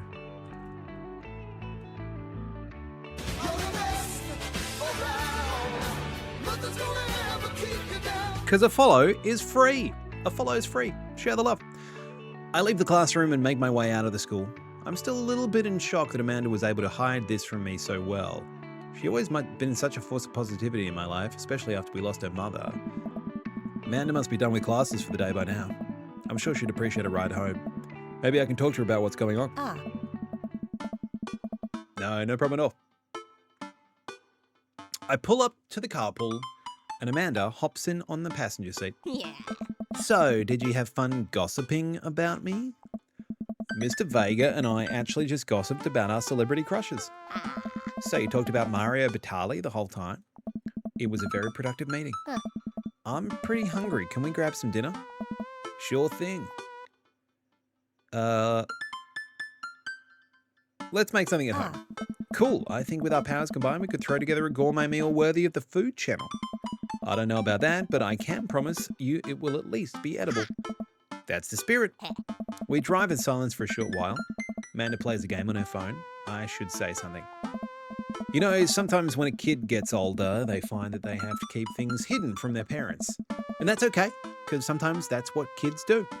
And that's okay, but also sometimes it's good to have the parents' perspective because, you know, maybe the parents have also dealt with similar situations. And maybe they're a little cooler than you give them credit for. Anyway, what I'm trying to say is that it's good to share. Love you. Have you been reading my tweets? You have a Twitter? It's called X, guys. What? Never mind. Look, sweetie, Mr. Vega said you haven't been participating in class and that you're not turning things in. At home? At home? How are we going to meet daddies at home? I'm so sorry. We're still dreaming the daddies, Ultra. We're still trying to dream them all. Oh, I'm fine, Pops. Senioritis and all that. I thought you liked Mr. Vega's class. Huh. It's fine. He's fine.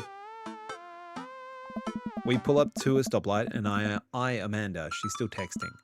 Just, I want you to know that you can talk to me about anything. Uh-huh. I can tell that whatever it is, she doesn't want me knowing about it, and that's frustrating. I heard Emma R is going to that fancy art school in California. That's exciting. Yep. Are you bummed that you guys aren't going in the same school? Yep. Amanda keeps texting. She stifles a laugh. What's so funny?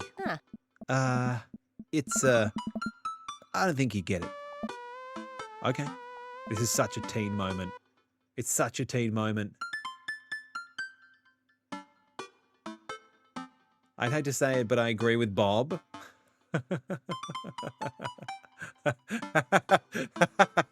Don't answer that question. Don't answer that question. Who you texting? Noah. Who's Noah? My friend? Does he go to your school? Yep. Do you like Noah? What? No. Dad. Ugh. I can't believe you would... Dad. I mean, geez. Why would you... Ugh. Gross. Sorry, just asking. Dad, he's my friend. Guys and girls can be friends. He's my friend. Okay. Jeez. This is going well. Well, good talk. Love you, kiddo. Why would you assume I'm straight? Exactly. She leans forward and turns up the radio. I guess that conversation is over. Yeah, she might be hooking up with one of the Emmas. Amanda and I get back home and start cooking some dinner. I found this artisanal mac and cheese recipe online that I've been dying to try. Artisanal. There's 2 ingredients to mac and cheese. Mac and then cheese. Dad, please try and enjoy the finer things in life. I think you of all people should be able to appreciate what one can do with cheese. Yeah. Plus, it has bacon in it. Aren't we as a society collectively over bacon? Bacon never stopped being good. It just has a PR problem. We get to work on the recipe. Amanda measuring things out and handing them to me to dump in the bowl so I can feel useful. Amanda puts me on bacon duty, so I chop a bunch and toss it in the pan to get it sizzling. The key to good mac and cheese is a balance of texture and flavour, Pops. Not only are we going to want the fullness of the cheese and bacon, but we also need to counterbalance it with the crunchy mouthfeel of breadcrumbs. Mouthfeel? What's a mouthfeel? You know, when you eat stuff and the texture. Listen, I've been watching a lot of the Food Channel and I honestly don't know what it means. It just makes me feel sophisticated to say. Oh, 100% going to burn the bacon. 100% going to burn the bacon.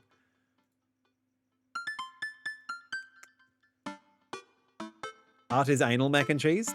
Yeah, that's what they mean. That's what artisanal means, I'm pretty sure, Sass.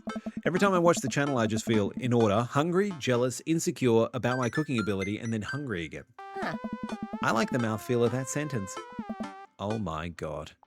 Amanda, mouthfeel isn't just about food, it's also about words that are fun to say. Gregarious. What's another fun one? Oh, we're totally going to burn the bacon.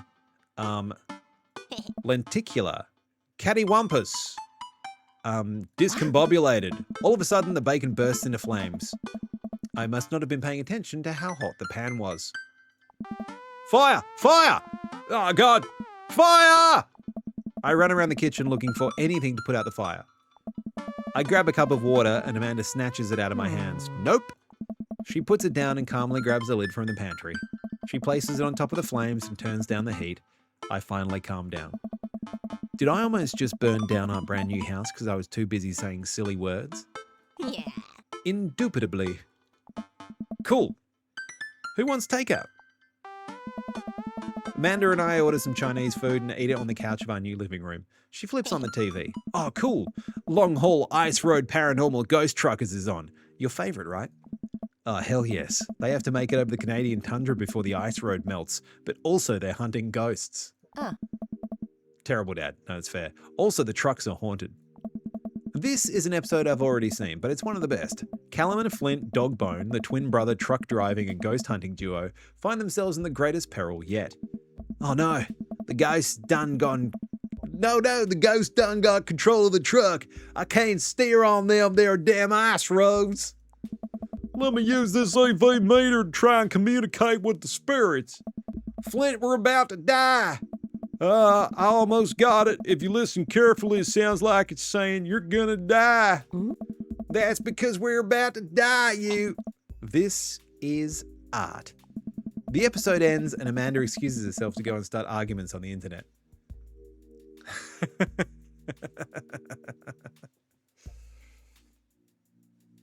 Oh, we totally should have gone to the food court. Yeah, that's true. We totally should have gone to the food court. I stay up a little longer, curious about the exploits of Callum and Flint Dogbone after their disastrous ice road accident. Afterwards, I crawl into bed and get a good night's sleep. Yeah, I'm having...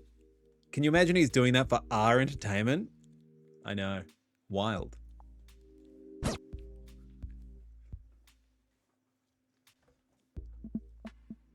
All right, we're sleeping. We're just sleeping, guys. Morning, sleepyhead. 5 more minutes. You have never, ever let me have 5 more minutes, so get up. Fine. Oh, God. But it's better when you guys are here, Jody. It's fun when there's people here as well. We have cereal for breakfast and spend the morning putting together furniture. Amanda is much better at interpreting the tiny manuals.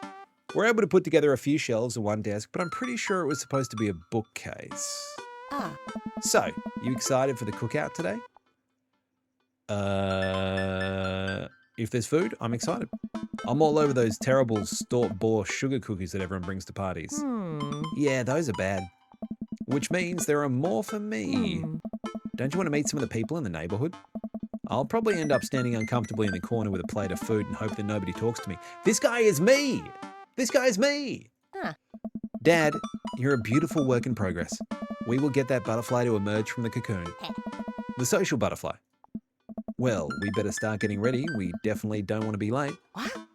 What? Oh. No, we have to be fashionably late. Who shows up to a cookout on time? Ooh. Ah.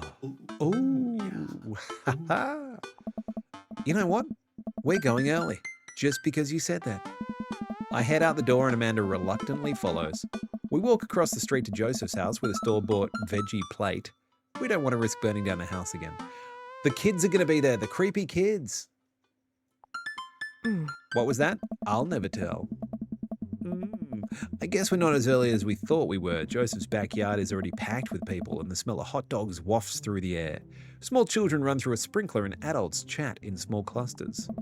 I set our veggie plate down on the table next to 2 other veggie plates. Hey, there's Joseph.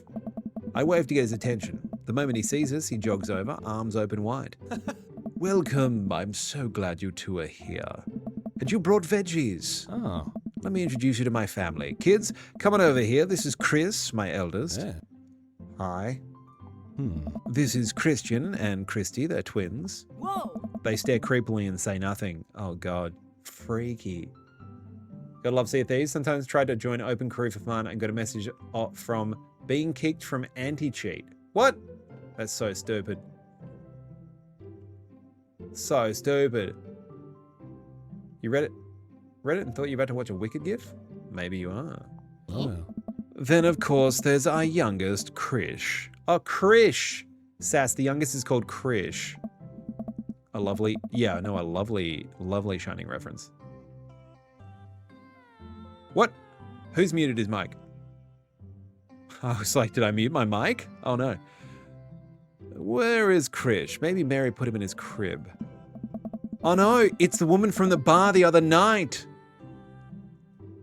It's Mary. Hi, it's me, Mary, but I'm not on wine anymore.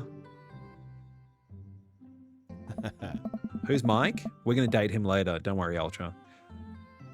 Oh, and how could I forget my lovely wife, Mary? Joseph pecks her on the cheek. She smiles. She's a beard, total beard. Ah, Mary, sweetheart, did you put Krish to bed? I'll have to go look for him. Oh. What? You'll have to... Joseph takes a moment and regains his composure. Mary, this is our new neighbor, Alfie, and his daughter, Amanda. I'd shake your hand, but I have a glass of wine that I need to tend to. I love her. Nice to meet you, Mary, for the first time. Charmed. Well, I have to go over there now. Mary leaves. Oh God, this is so awkward. I wonder if Joseph knows. I wonder if Mary knows that Joseph knows. I wonder if Joseph knows that Mary knows that I know. It takes all of my energy not to run away from the barbecue and start fresh in a new city. My wife has a wonderful sense of humor, but please, you two enjoy the barbecue. All the guys are really excited to meet you. Here, let me introduce you around. Oh. Let me introduce you to Damien. Joseph beckons a tall man in gothic attire over the conversation. Good eve, friends. Oh. Damien, this is our new neighbor, Alfie. Ah, so lovely to meet you. Damien shakes my hand and then bows. Too much drama to get involved in? Hello, Damien. If ever you're interested, it would bring me great pleasure to host you for a spot of afternoon tea. Oh, totally Lucian's father, yes. Not sure we want to date a vampire? Do you reckon that'd suck? Do you reckon that'd suck, Sass? Is that why? Ha! Boom! Bloody got it. Yeah, that sounds rad. Splendid. Well, I must be off. Perhaps our paths shall cross again. Damn. What a coincidence.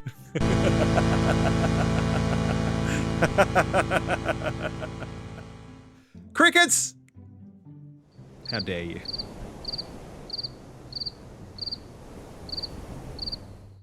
That's fair.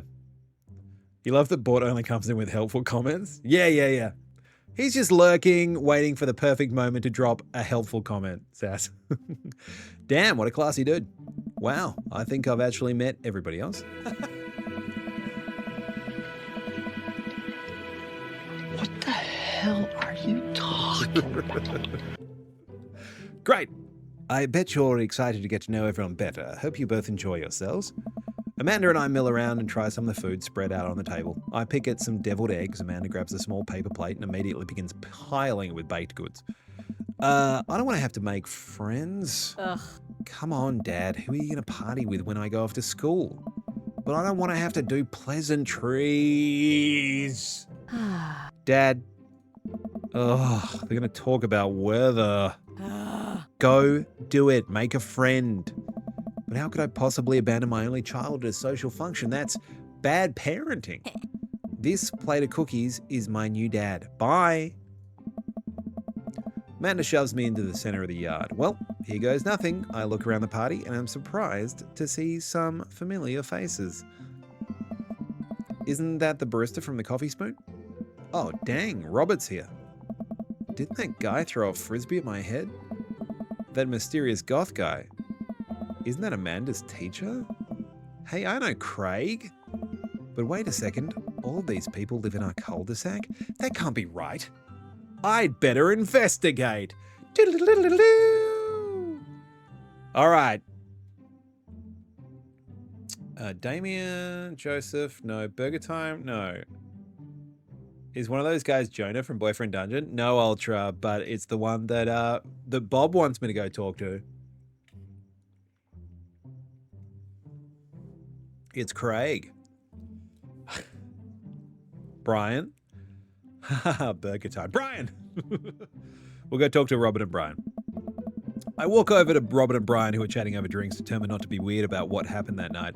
I hope Robert feels the same. Brian! He does look a lot like Jonah from Boyfriend Dungeon, it's true. Hey, guys. Hey. Alfie, how the heck are ya? Settled in the neighborhood all right? Ah, you betcha. Got the living room in order at least? Ah. That's great to hear. I've been doing some living room work as well. Finally got the 50-inch in there. Game looks great in high def. This is the Brian from Alien Isolation. Brian! Brian! Oh boy. Alfie, have you met Robert yet?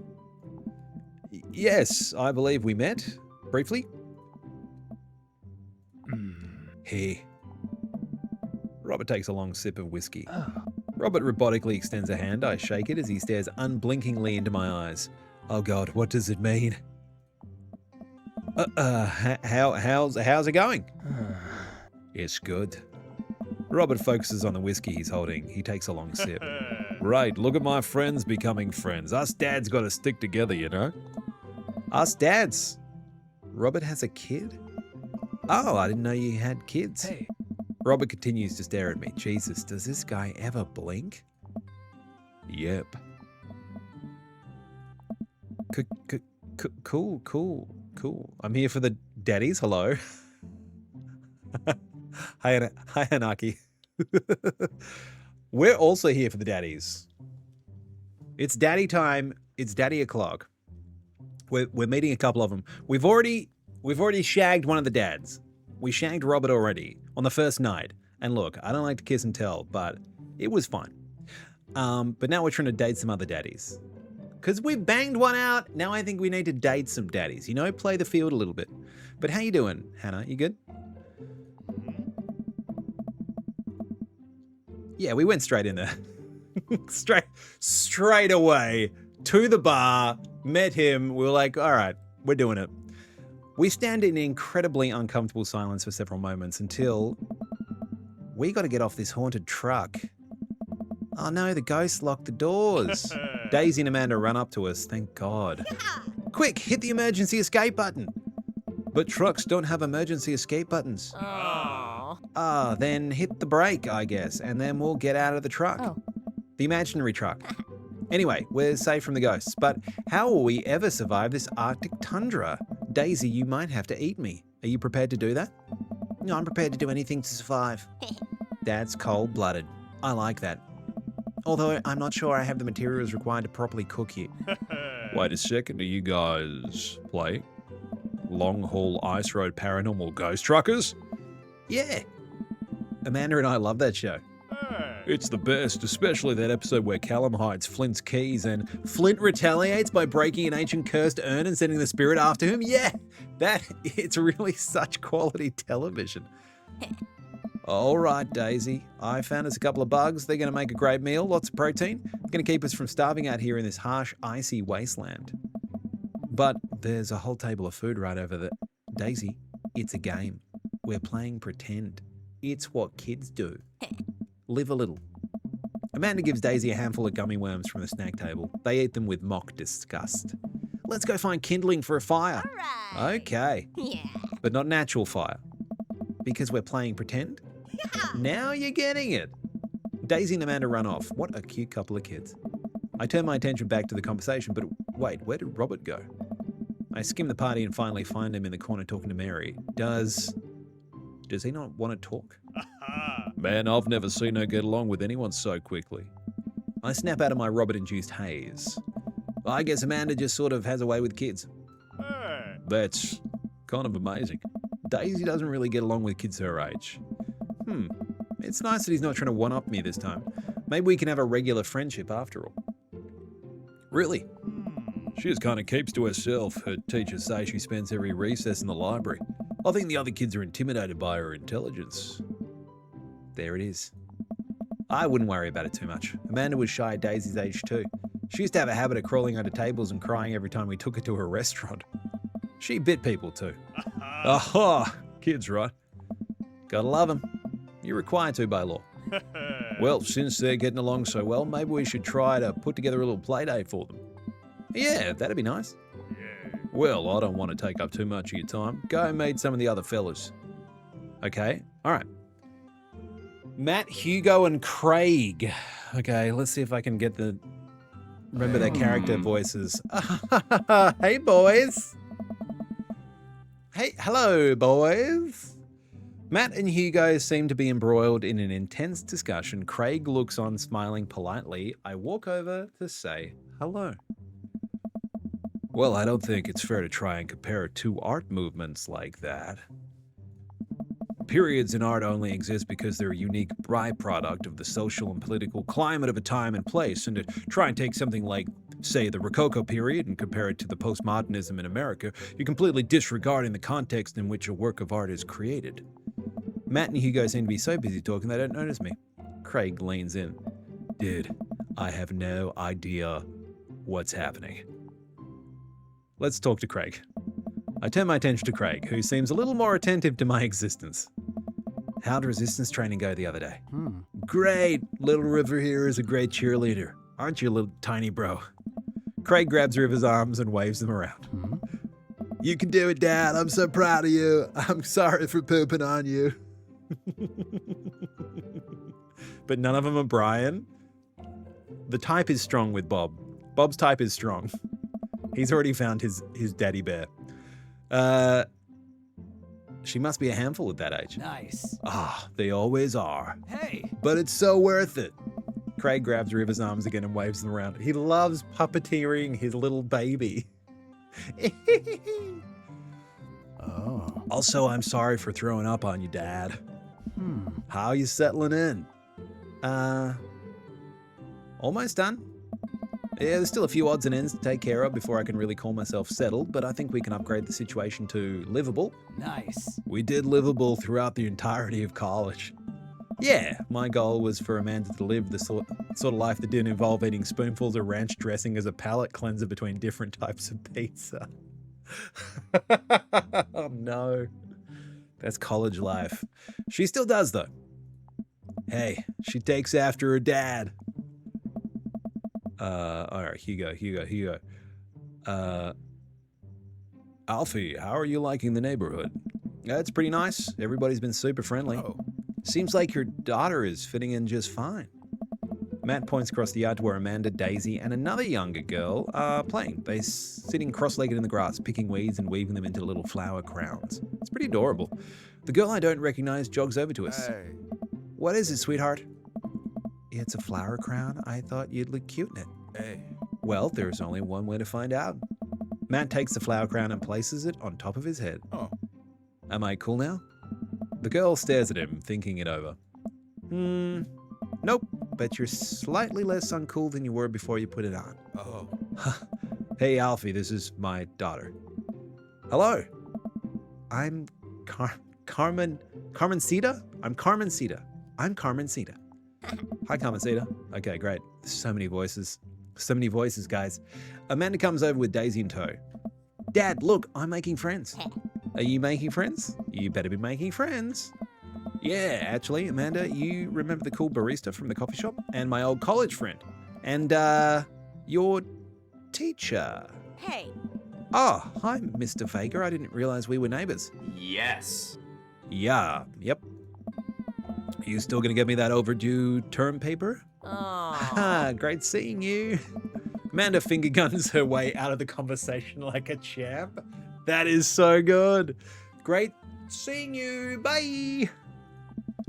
She learned the finger guns move from me. I'm very proud. Oh. She's definitely a charmer. Speaking of which, where did my son go? What? Hugo looks around the party. He must finally spot him because his eyes go wide.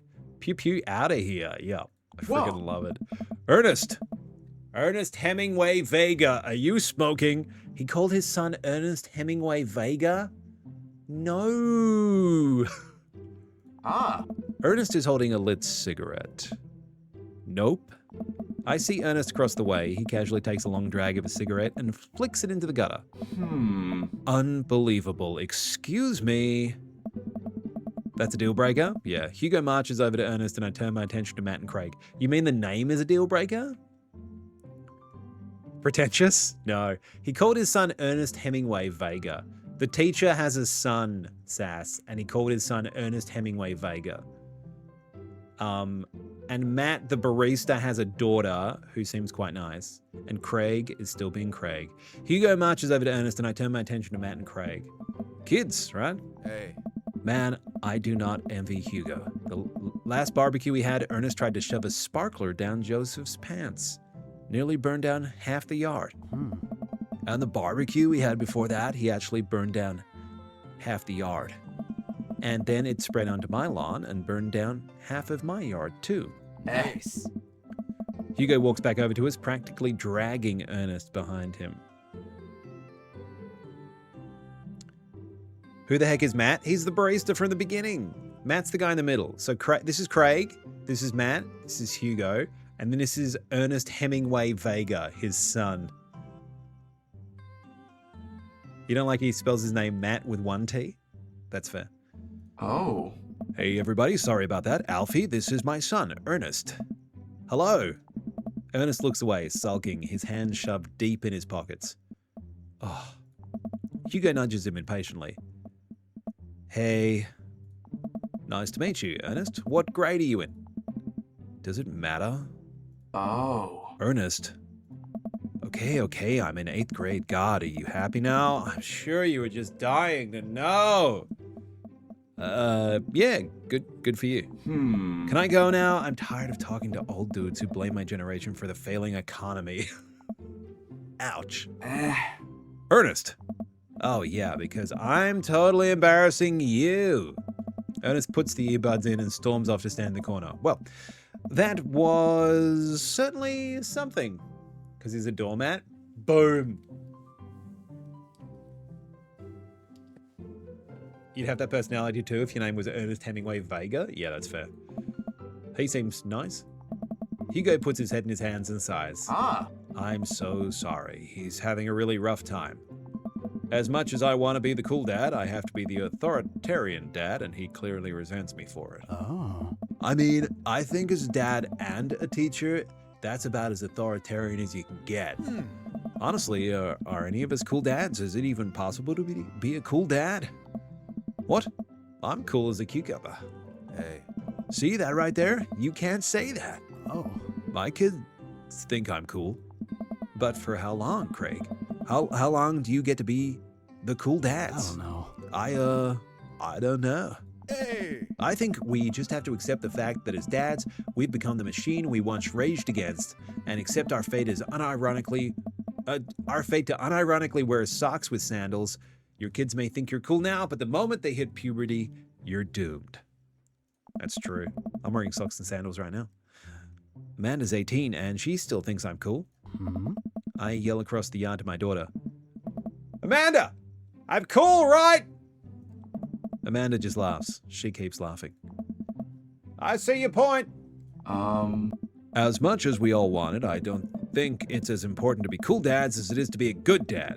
We can't all be best friends with our kids. It just doesn't work. I mean, look at me and Ernest. Oh. Our job as parents is to make sure our kids turn out okay. Vote for Craig? You vote for Craig because he didn't name his kid something stupid, and his name is spelled normally, and we already have history together. His kid's name's River. His kid's called River. But I think, yeah, Matt is missing a second T. Not cool. But it could change my mind if he takes his shirt off. But I think Craig would be hot with a shirt off as well. Agreed. Oh, he'd be ripped. He'd be ripped, ultra.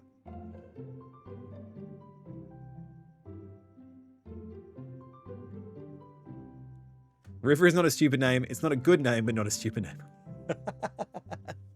I like River as a name. I just don't think it's a normal, like, super regular name. Yeah, you're right, but it'd be nice to have it both ways. Hearing these guys talk about this makes me think of my relationship with Amanda. We get along so well, but there might come a time when it won't be like that. Is college when that happens? Ah. Don't let us eat up your time, Alfie. Go meet some of the other people around the neighborhood. Okay, we're going to talk to Joseph and Damien. I spot Joseph chatting with Damien by the grill. I wonder what they're talking about. I walk over to them. So, I'm curious. Can you walk me through why you had your house painted black? Where do I even start? The house stays warmer in the winter. It provides an artistic contrast to the rest of the neighborhood, and it complements the crimson interior perfectly. Yeah. It's definitely an interesting choice. How delightful. Thank you. I'm very proud of my abode. Oh. I'm going to miss out on burgers. I know. You had a student named River. He smelled of wet. That's very funny.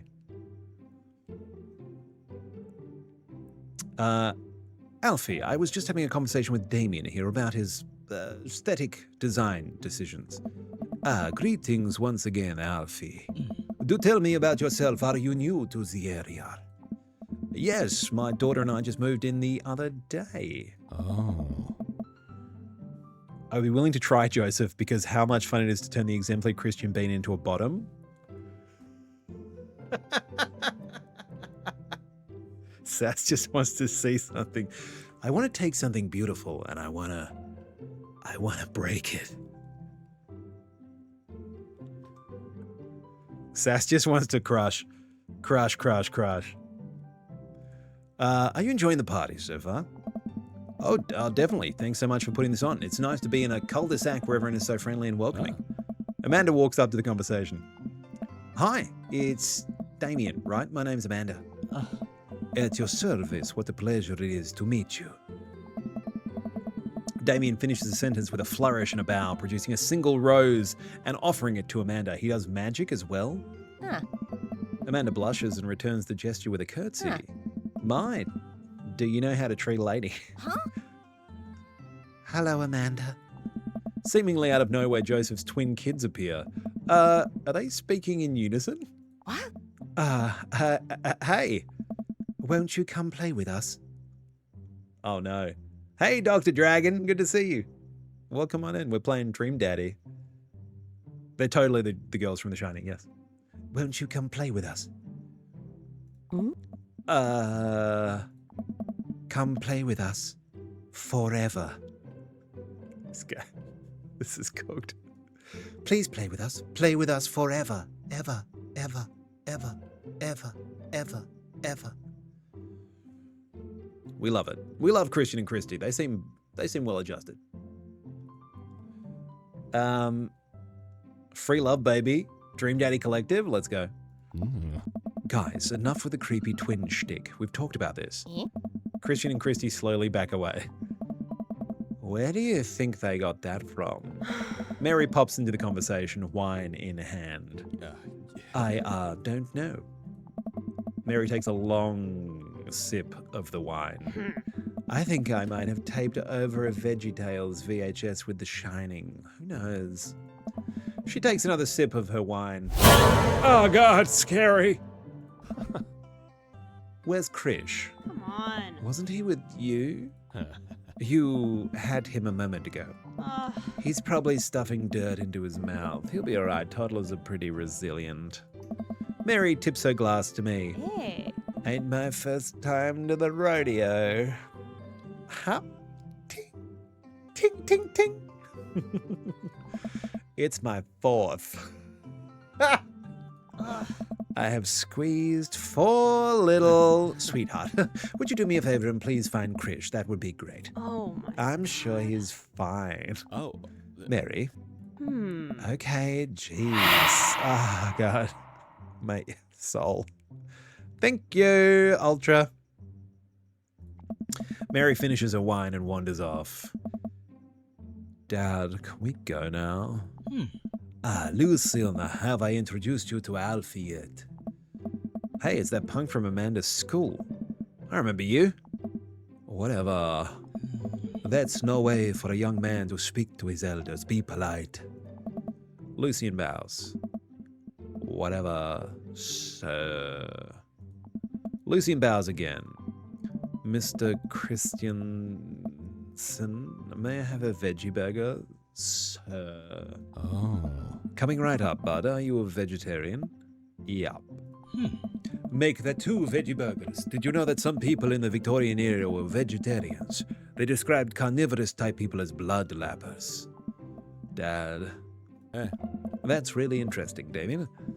Joseph turns to the grill. Just a hint of a tattoo peeks out from underneath his sleeve. Under Joseph's sleeve? Wait, Joseph has a tattoo? I can't believe I didn't notice it before. It looks like the bottom of an anchor. Is Joseph all tatted up? Mary's going through it. She's lived a life. She's made some choices. It's true. Wow, is that a tattoo? Excellent. Yep. I wasn't always a youth pastor, you know? That's so cool. Wanna see mine? Ah! What? Lucian pulls back some rubber bracelets, revealing a lopsided 666 in black ink. My buddy gave me a stick and poke tattoo last week. I think it's healing up pretty good. Lucian, Oh no. we'll talk about this later. Hey. That's pretty cool. What's the significance of the tattoo? I don't know. I just thought it looks sick. It just looks sick. Well, in my opinion, the only reason you need to get a tattoo is because you want one. Careful though, that number carries weight. Man, Joseph is a way cooler youth pastor than I thought. I just figured youth pastors popped out of the womb with a Bible. I wonder what he did before preaching. So maybe he wouldn't be perverting his spirit, Sass. Maybe he's already lived a corrupted life and he's cleaned himself up. And without further ado, let's work some magic. Joseph closes his eyes, takes a deep breath and gets to work. With the greatest of ease, he sets patties on the grill, flourishing as he flips his spatula in the air. It's easily some of the best grill work I've ever seen. You guys think this is my first time in front of the grill? He's working faster now, effortlessly tossing cheese onto patties and perfectly grilling onions on the side. One after another, dads take notice and crowd around Joseph to admire his masterful technique. You probably didn't know this, Alfie, but Joseph's not around here for his grillmanship. He's ungrill-evable. Hey! I tried to get on his level, but I just can't catch up. Jesus Christ. Jesus Christ. The puns are flying thick and fast. Hey. Let us keep studying. He has a rare quality about him. Must we keep talking about this? Can't we just appreciate the artist? Hey. I've never seen him make I've never seen him make a mistake. I love him. Let's date Craig. Hey. Okay, we need to stop. This is getting too cheesy. Ah. Please stop. Thank you for the hydrate. All of the children at the party boo the glorious display of puns in unison. All right, guys, the food's ready. Please form an orderly barbecue. Finishing strong. Finishing strong. Oh, okay. That's what a flock of dads will do to you? I know. Amanda groans, we all grab our food and hang out enjoying perfectly cooked cheeseburgers. Yeah. Man, it's so wild how all of us dads live in the same cul-de-sac. Hey. Kinda nice, isn't it? Feels like there's a real community here. Totally helps when you're just a single dad trying to raise a kid. We're happy to have you here, man. I think you're gonna like this neighborhood a lot. Plus, Amanda seems to be getting along with all the other kids. If she decides to get into the babysitting game, she'll really make a killing. Oh. Hey, why don't you add us all on Dadbook? Dadbook? Oh. Yes, it's a great social network for dads to keep in touch with each other. We're all on it, so if you ever need to reach out to anyone, this is the simplest way to do it. Sorry, I'm just an old-fashioned dad. Social media goes over my head sometimes. Don't worry, Pops. I'll help you figure it out. The rest of the barbecue goes smoothly. We all trade stories and drink beer as our kids play on the lawn. Amanda breaks up a fight between Cum and Cedar and those weird twins. I think they wanted her soul. Nice. Amanda and I walk back to our place as the sun sets over the neighborhood. Pretty fun party, don't you think?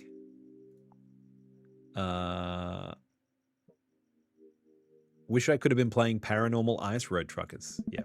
You and Daisy seemed like you were having a way better time than I was. Hey. Because we were. Well, hey, at least you met some other cool dads. You should hit them up on Dadbook. Maybe I will, if I ever figure out how social media works. I have a good feeling about this place. Me too, Dad. Squeaky squeak. That was fun. Amanda and I arrive home with the remnants of our veggie plate. Seems like nobody was really into the cauliflower. Any big plans for this evening? Actually, yeah, I'm going out with some friends. Oh. Is that okay? Of course. Just keep me posted and be home before midnight. You got it. And be careful. I will. Make good choices. Of course. And call me if you need anything. Dad, you're not going to do the thing where you wait silently for me to come home in the living room with all the lights off, are you? What? No, I've never done that, and I will never do that. Okay. Do you have plans tonight? My plans were kind of eat ice cream and watch TV with Amanda, but I'll find something to do. I'm gonna work on some stuff. You know, dad stuff. I'm just relaxing tonight. Have fun, okay? Great. See you later. I watch Amanda drive off into the night. I really do hope she has fun. I plop down in front of the TV and turn on some Wine and Dine Mastermind with celebrity chef Gavin Chapman. Looks like Gavin's making a roasted rack of lamb with rosemary mashed potatoes. I'd love to be able to cook like that. Although I think if I was actually good at cooking, I'd use my powers for evil. Like just making baked Alaskas all day instead of any food of real nutritional substance. Man, Gavin Chapman just caught that thing on fire. But he meant to do it. What a professional. I lose track of time as I blaze through several episodes of Wine and Dine Mastermind and also one episode of some cooking show called Meat Hell. Not even sure what that one was about. It was just a lot of yelling. Hey, Han, good to see you. Welcome on in. We're playing Dream Dad. Well, sorry, Dream Daddy Dad Rector's Cut. I glance at my watch. Man, it's almost midnight. I should check in with Amanda. I send a text. Hey, kiddo, you good?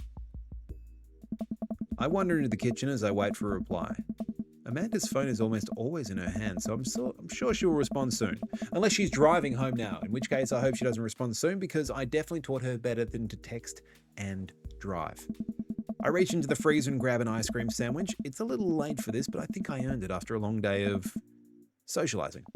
I like the way this guy thinks. I check my watch again and then my phone. Nothing yet. Okay, see, now I'm worried. Do I call her? Do I call the cops?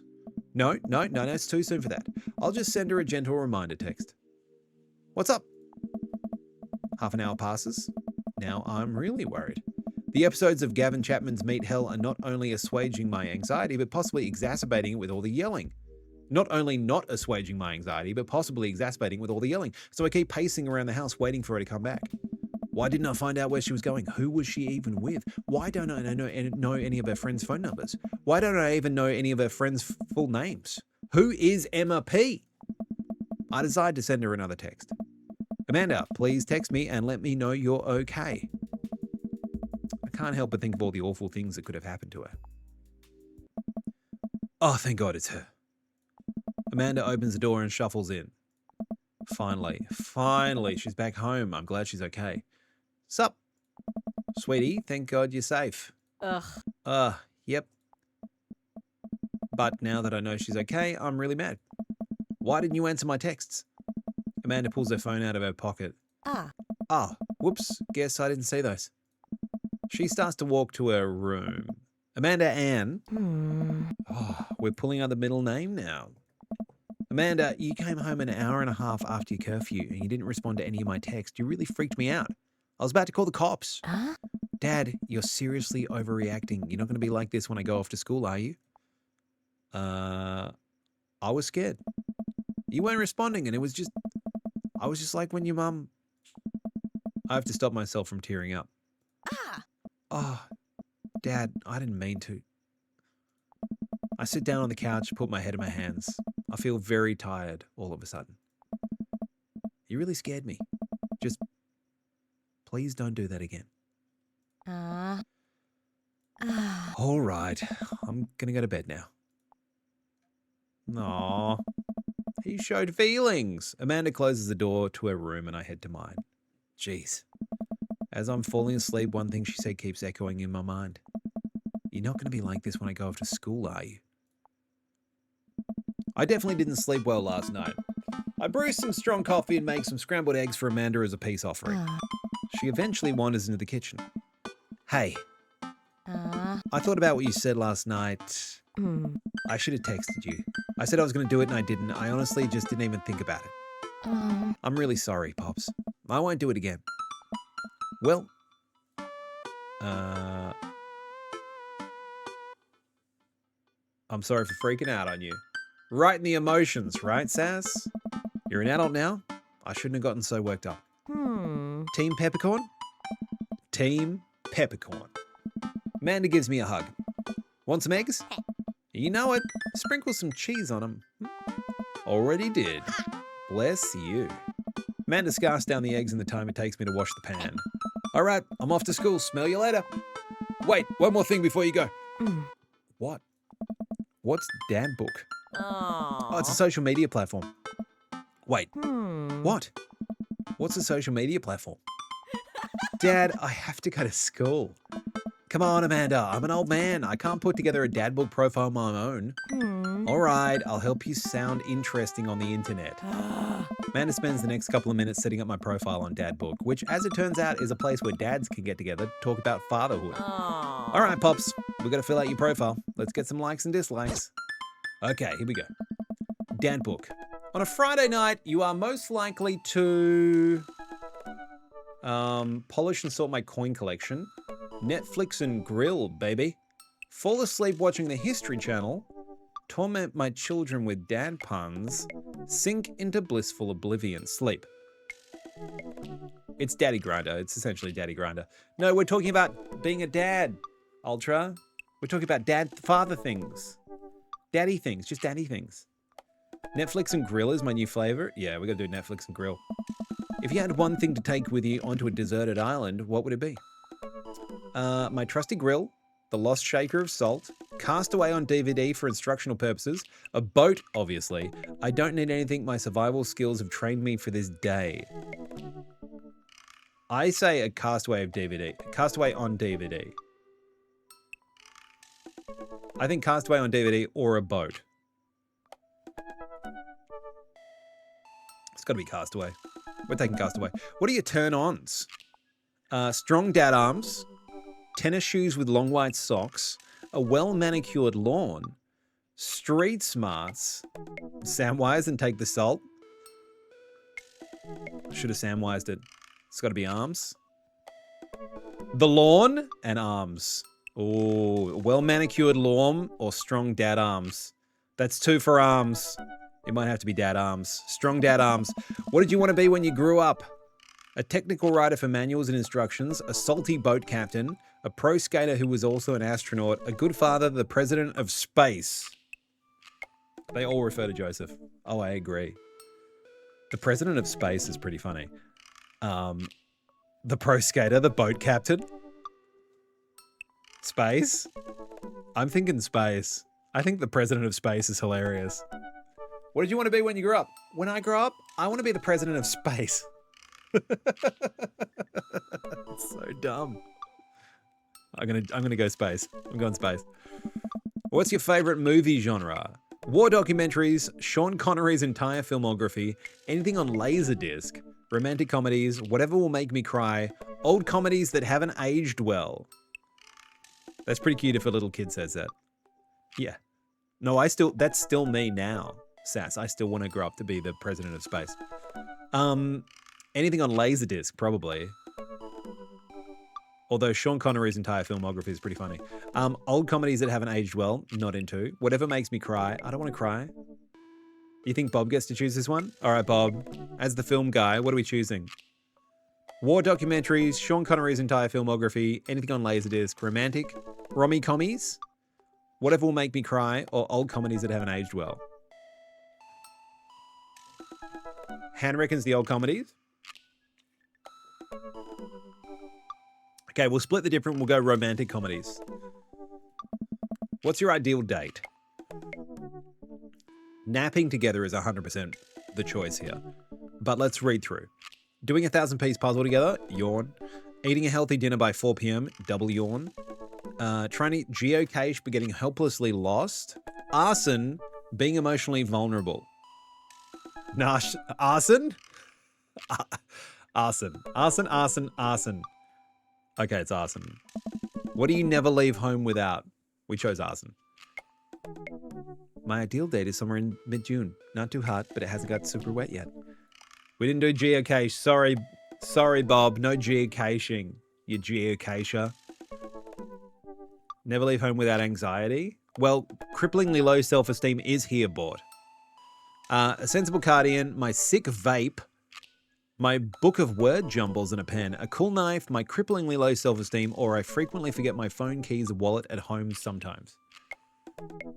Knife, knife. The bottom one. It's got to be low self-esteem. We're going low self-esteem.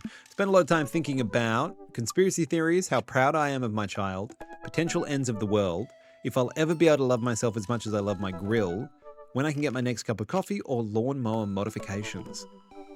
Potential ends of the world? The grill? The grill. The grill. That's 2 for the grill. If I'll ever be able to love myself as much as I love my grill. We might have to go grill on this one, guys. Netflix and grill, baby. We did say Netflix and grill. Profile complete. See? That wasn't so bad. Yeah, that was actually kind of fun. I could totally spend all day on here just looking at people's profiles. Yeah. You should message one of them, or more than one of them. All of these dads seem pretty interesting. Okay. I promise I'll make some friends. Huh. Amanda gives me a hug. Go get him, Dad. Squeak. Welcome. You've got dads. Welcome, you've got dads. Is that a message? Hi, Alfie. It's me, your dear old friend from way back in the day, Dad Manda.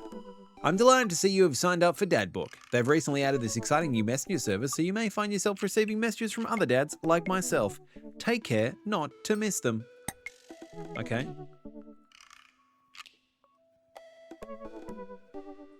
I don't think Amanda knows it's a dating app. No.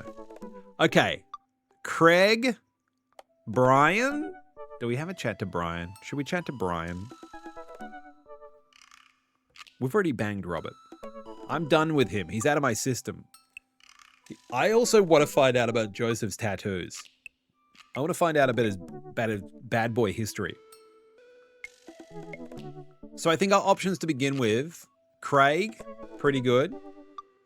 You've got mail. Robert's a one and done. Yeah, I don't think we need to go back to Robert. I don't think we need to find out about his tortured past. Brian's beard is an immediate yes.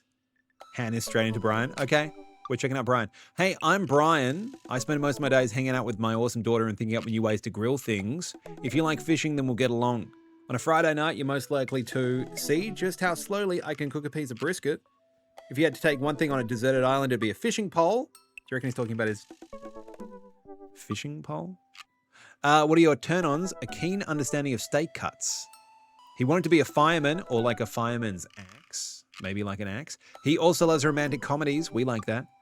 His ideal date is deck building. I assume not Magic the Gathering. I assume like actual decks. What do you never leave home without? My portable fishing pole. And I spend a lot of time thinking about how my daughter is smarter than I am. We both like rom-coms. Like a fireman's hose? Oh my. Should we message him? Should we message Brian? His name is Brian Harding. Do you think he sends deck pics? Probably. Probably had. Hey, what do you reckon of this deck? Oh, look at that wood. I've lacquered it up. You just got to buff it out, though. Got to buff this deck out. Message him? Okay. I don't know if we get to type the message. Let's find out. My deck is bigger than your deck. Talk about decks. Man, I don't know how I feel about hanging out with Brian more, but it seems like Daisy and Amanda got along really well. Maybe I should just bite the bullet and hang out with Brian more for the sake of the kids. Then also message Craig and Joseph and maybe Matt. All right, I crack my knuckles and start typing. Hey, Brian, great grabbing burgers with you at the cookout yesterday. We should get to the kids together and hang out soon. I wait a couple of minutes until a ding comes from my computer and a message pops up on the screen. It's Brian. Let's see what he has to say. Hey man, always love a good burg with a buddy. We should definitely hang out. What do you think about mini golf? We could bring the girls out, have ourselves a little friendly competition. Rock on! Brian. He signed his name. That's cute. Hugo, who called his son Ernest Hemingway. Ew. No, you're right. Friendly competition. This is perfect. I know Amanda and I will crush Brian in mini golf. I've been taking her to mini golf courses since she was a little kid, and I'm proud to say that she's almost better at it than I am. Okay. Almost. I type back. That sounds great, man. Name the time and place, and we'll be there. Hey, Amanda. 1 second. Amanda walks in through the doorway. Her eyes are a little puffy, almost as if she's been crying. You up for some... Hey, are you alright? I'm yeah, fine. I'm alright. I just got sad because I started thinking about how I'll never have telekinesis.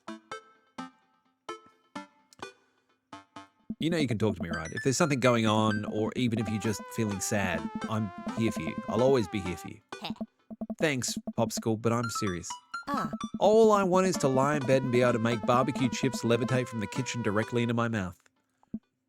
She's back from school, I guess. That conversation took an entire day, I think, Norman. Joseph is a package deal with drunk Mary and the Shining Twins? That's true. Well, I can't give you telekinesis, but I do have a solution you might be pleased with.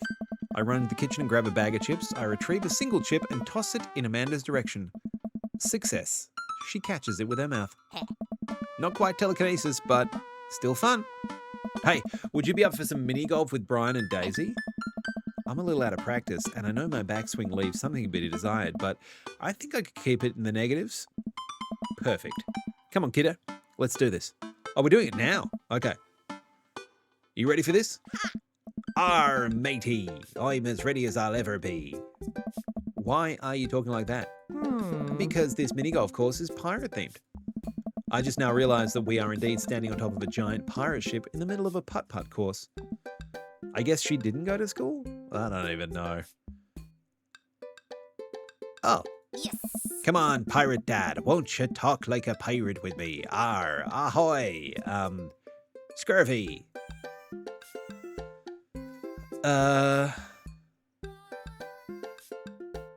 Avast ye. Some hours went by. Okay. I'll make Brian and Daisy walk the plank with my superior golfing abilities. I mean, doubloon. We took an entire day to message Brian. Huh?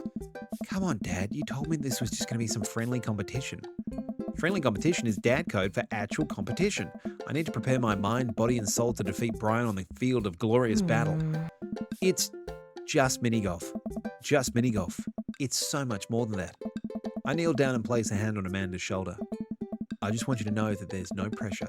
It's not a big deal. Don't worry about it too much, but we have to beat Brian at mini golf. Whatever happened to just having fun? Oh, we will have fun when we beat them. Amanda gives me a side eye, but before I can side eye her back, I spot Brian and Daisy. It's never just mini golf. It's true. Let Brian get a hole in one so you get a hole in one. Ultra. Ahoy there, mateys. Ahoy. Brian walks up with Daisy in tow. It looks like they already rented us some golf clubs for our mini golf excursion. Total power move. Why didn't I think of that? All right, first mate. I hear there's buried treasure in these waters. You going to help me plunder it? Ah, Amanda, I don't think this is a real pirate ship. I think it's just the play putt-putt on. Ugh. Amanda gives Daisy a look. Ah. I mean, aye, Captain. Daisy winks at Amanda. Ah, look at those two. They're two peas in a pod. So, you excited to get some mini golf in? Oh, you know it. Are you a gambler, man? Oh, no. Don't make me gamble. Depends on what's on the table. What are you willing to part with? How about the loser buys drinks tonight? All right, but how about we make it a bit more interesting? I'm listening. The loser has to mow the winner's lawn this weekend. Well, my yard's pretty big. Are you prepared to take that on? Oh my God, how big is his yard? Just euphemisms for sex, that's all it is. It's sticks, it's holes, it's balls. Such a dad bet, I know. I think you should be a little more concerned with how you're going to maneuver around my hedges. It's highly technical work. Not for the faint of heart. This is getting very sexy. I don't think I'll need to worry about that. I'm very good at mini golf, you know. Oh, you? Hole in one, every time. What I just said is not a true thing, but it already came out of my mouth, so I have to stand by it. I'm looking forward to seeing that happen. Brian and I eye each other up and down. May the best dad win. Brian and I shake hands and lock eyes. It's about to go down. Here we go. Oh no, we actually have to play. Shit. Yo-ho-ho and a hole full of balls. Okay. Yo-ho-ho Okay. and a hole full of balls.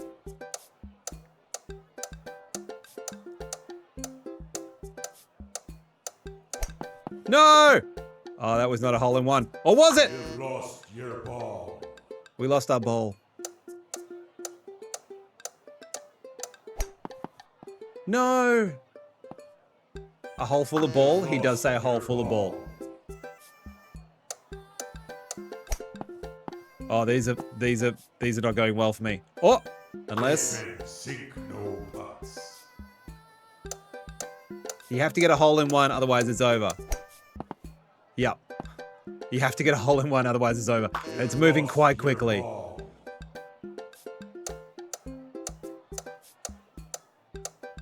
Okay. Into the brine. Into the brine.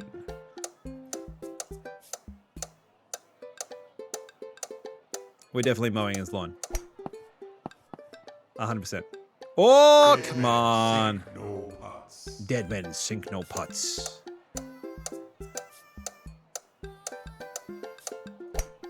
Yo-ho-ho and a hole What do we full of get? ball. S. We'll take it. I mean, that's why they yell four when they're playing golf, man. Four play. How the fuck is, how is that an S? Because we didn't miss as many as we could have, I guess. Amanda pulls me aside while Brian and Daisy start. Amanda pulls me aside. I did okay. I got a couple. Amanda pulls me aside while Brian and Daisy start walking to the next hole. Hey, you having a good time? I'm having a great time. I'm having a fantastic time destroying Brian underfoot. I just asked because your eye is twitching. No, it's not. I feel my left eye twitch. Amanda raises her eyebrows. We're out of here to have fun, remember? It's just a game. You're right. It is just a game. A game with extremely high stakes. A game we're currently winning. Dad. Please, Amanda, please nail this next hole for me. We need to keep this streak going. If it's really that important to you, sure. Amanda walks over and tees up for a particularly hard windmill hole. Gripping her club, she winds up and launches the ball into the parking lot. She looks me right in the eye and does an exaggerated shrug. Oops. I disagree with her actions, but I appreciate her act of youthful defiance. She walks over and pats me on the back. That was for your own good. Love ya, kiddo. Armatey. That was a C plus at best. Apparently Brian's doing worse than I was.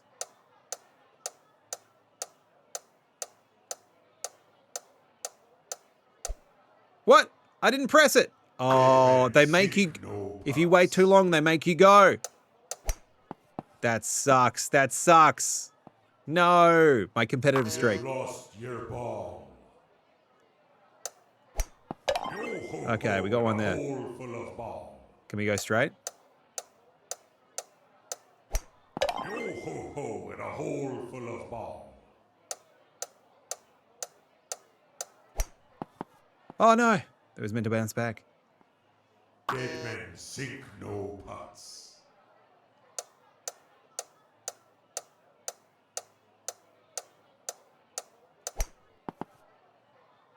Oh, oh, You've lost that your went in. ball. They lied.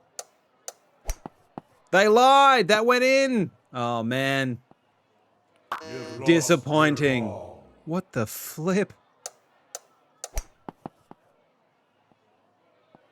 Into Pachinko. the brine. Okay. Into the mouth. Into the mouth of the skeleton. That's a miss. All right. This has got to be a C. A!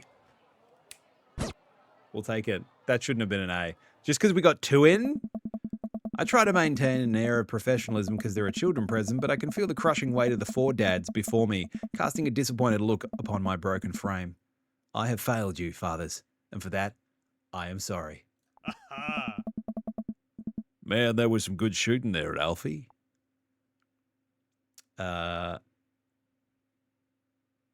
I fought valiantly, and my only regret was being bested.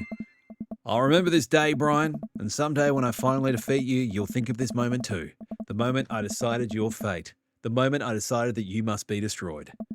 Brian and I eyeball each other, Electricity shooting between us. Yeah. Daisy, did you have a good time? Yo ho ho, I did. We haven't even found the buried treasure yet. I think we would need to apply for a permit to dig around here. Huh. I can take Daisy home so we can get the city paperwork started for digging. You two go and enjoy your night. Oh. Sounds like a plan. Alfie, you cool with that?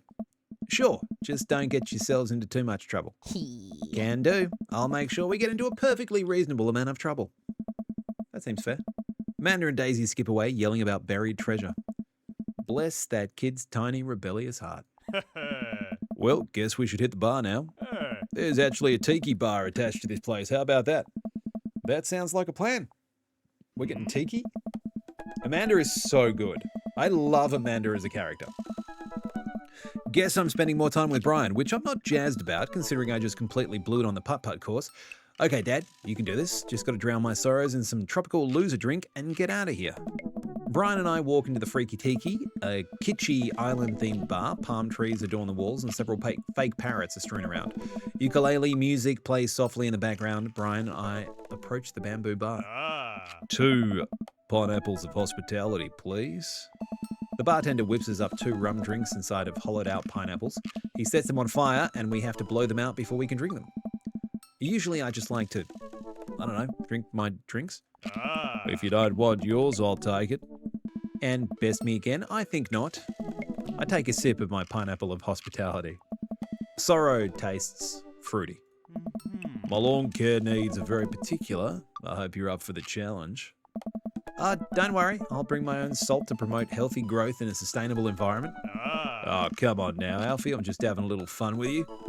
I grumble and sip more of my fruity sorrow drink. About to get freaky tiki later in the night too, I think so. Pineapples are the swingers? Is that a secret message? Is that code? A pineapple's code? Fine, you got me on this one. While I sip more of my drink, I notice a TV in the corner. Hey, Extreme Makeover Deck Edition is on. Ooh, time for the Deck Edition, guys. I love this show. It always made me want to own a deck. Ugh, I hate this show. Why? It's so clearly fake. Well, yeah, it's reality TV. Who cares? I care. I'm a general contractor. I work with decks all the time. He's constantly handling decks. There's no way they're renovating those decks in a matter of 2 days. It's impossible. That's a 3-week job minimum. So you want them to cover those 3 weeks extensively in every episode? It can't be that interesting to watch a bunch of dudes slave over a deck for that long. Nobody would watch it. I don't like any of those home improvement shows. I want to watch stuff that's real. Like long-haul paranormal ice road ghost truckers. I have terrible news for you, Alfie. No, not them too. That's the awful truth. Not the ghosts, though. Those are real. Trucks just don't have emergency escape buttons. I've been lied to for so long. We both chuckle and sip on our pineapples. So, wait, you're a general contractor? Sure am. I actually helped plan the cul-de-sac we live in. Wow, nice work. Yeah, kind of took after the footsteps of my old man. He was a general contractor too. The best. He practically built half of this town with his bare hands. It's weird how you spend your whole life trying to not become your father. Then you wake up one day and there you are. But I get to work with my hands and it pays more than enough to take care of my daughter. So it's an absolutely dream job for me, at least. Well, that's impressive. Building stuff has always been my weak point as a dad, and I've been okay with that until now. Now I must defeat him. I do have that patio furniture that I haven't put together, still sitting in the garage. I love the little ha-ha sounds in the background for Brian. Ha-ha. Okay, maybe I should call it with a dad competition. Got to keep it light. Tell one of your classic jokes, ask about his daughter, stare him down unblinking. Tell one of your classic jokes. So, a 3-legged dog walks into a bar. And he goes up to the bartender and he says, I'm looking for the man who shot my leg. Oh. Is that how it goes? Nope, but I refuse to admit it. Yes, it's one of those anti-jokes. It's very avant-garde, you know? Oh, so it's supposed to not be funny. He's beginning to annoy me. Brian is beginning to annoy me with the competition. He's beginning to annoy me. Sure. I take a long sip of my drink. See, we can keep things friendly here. This is perfectly pleasant. I could do this all night. Because I feel an innate need to impress Brian and prove I'm better than him, obviously. That's the only reason, I think. Let's keep it moving. Compliment his beard. Your beard is nice. It looks very healthy. Thanks, I grew up myself. Hey, you're not allowed to dad joke another dad. Is this how our daughters feel all the time? I'm upset. Hi, upset, I'm dad. God damn it. No! I mean, you walked right into that one. That's dad joke 101. Listen, buddy, I took dad joke 101 years ago. I'm in the 400 level classes and well on my way to a degree in fart humor. Wow, Amanda must be so proud. She is not. I look around the room and take in all the kitschy decor, looking for something else to comment on. There's a gigantic fish hanging above Brian and I gesture to it. Cool fish. It's definitely fake. What? Really? Everything in here is fake. That palm tree over there is just a ficus with plastic coconuts glued to it. I look over. He's right. But I almost caught something like that fish once. Mine was bigger though. Of course it was. Oh, really? Yep, I went on a trip to Hawaii maybe a decade ago. We're out on the sea for 3 days, catching fish, drinking beer, you know, guy stuff. We had a hot plate on the boat so we could sear the fish right after we caught it, throw a little bit of salt and lemon on there. Oh man, it's some of the best food I've ever had. That actually sounds amazing. Well, it was the last day. Everyone had gone to bed already, but I was out there watching the stars. Had my line out too. Then all of a sudden it just starts running. So I jump on the reel before it was this big. It's going to be one of these big. So I jump on the reel before it gets ripped out of the rod sack and starts fighting with the damn thing. I'm out there for maybe an hour. Can't call out to my shipmates. It's just man against nature. Finally, I'm starting to tucker the guy out. I get him up to the surface and finally get a sight of it. Biggest marlin I've ever seen. Hemingway-esque. I get it onto the boat single-handedly. And you know what happens next? What happens next? The damn thing smacks me right in the face with his tail. Knocks me out. Wake up on the next morning on the deck. The fish is gone. Never felt dumber. Ernest Hemingway Vega? Yeah, just like that. So it got away. I think there's another version of me that would have spent the rest of my life trying to catch that fish. Captain Ahab style. I'm sure Daisy would be supportive. Oh man, fishing's the life. Haven't got enough lately. You go fishing? Actually, I have a confession to make. Wait, what am I doing? Why am I having this inexplicable urge to be vulnerable with him? I can't tell him that I'm terrible at fishing. I lean in close. I'm amazing at fishing. I'm the best at fishing. No one can outfish me. God, why am I like this? I'm simply the best out there. Okay, since you're such a pro, I'm taking you fishing. Do you want to go fishing? Wait, don't answer that. Yes, you do. We're going fishing. Oh, no. Oh, I don't know. Come on, it'll be a blast. I know the perfect little fishing spot. I'll bring some beers. We can just sit back, relax, and reel in some trout. We'll bring the kids with us. Come on. You know you want to. I say, I've been cornered. Yeah, okay. Brian gives me an exuberant high five. Brian is very different to Jonah. Let me just say, Brian, very different to Jonah. They look similar, but never judge a book by its cover. Brian is infuriating. Bob, you've led us down the dark path. Yeah, well, maybe we can see who catches the most fish so I can get you mowing my lawn. You can try and beat me, but they don't call me Alfie, good at catching fish peppercorn for nothing. Well, they're both like berry boys. I'm spinning a web of lies that I fear will one day consume me. Has to be Craig. It's got to be Craig. Sounds like it'll be a scrap. Brian and I finish our drinks and head outside. See, Craig and Jonah have similar energy, right? Till next time.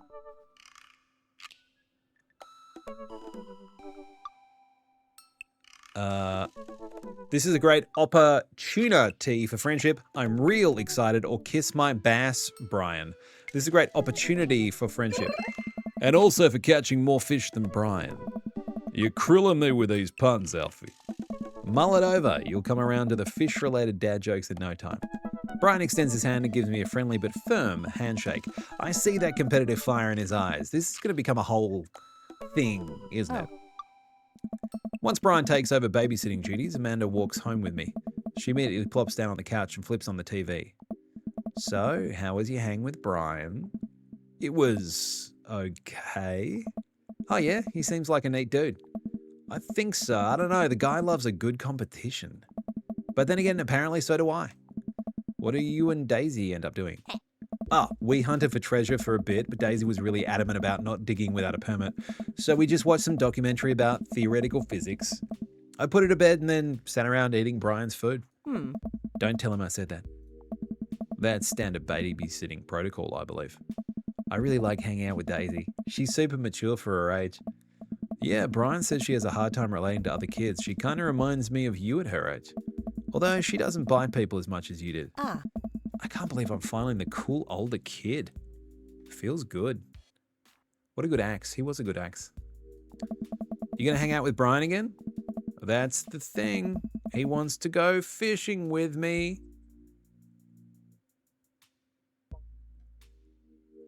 I'm in it for the Brian banging. He's going to take a bit of work to get to the banging phase. He's not a complete car wreck like Robert. Yeah, Robert was straight into the banging. Robert was straight into the banging. Oh. I told him I was an amazing fisherman? Huh. You hate fishing.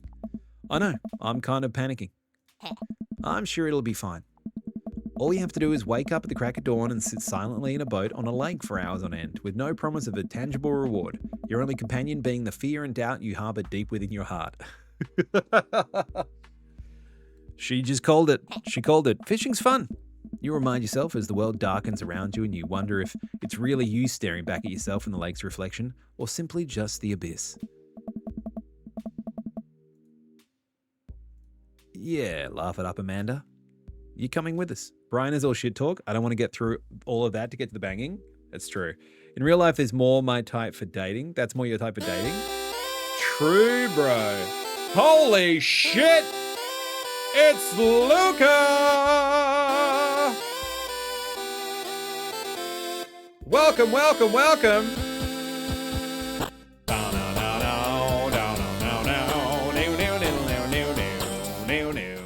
G'day, legend! Welcome on in. We are doing a little bit of Dream Daddy dating sim right now. Right here, right now, right here, right now. Good to see ya.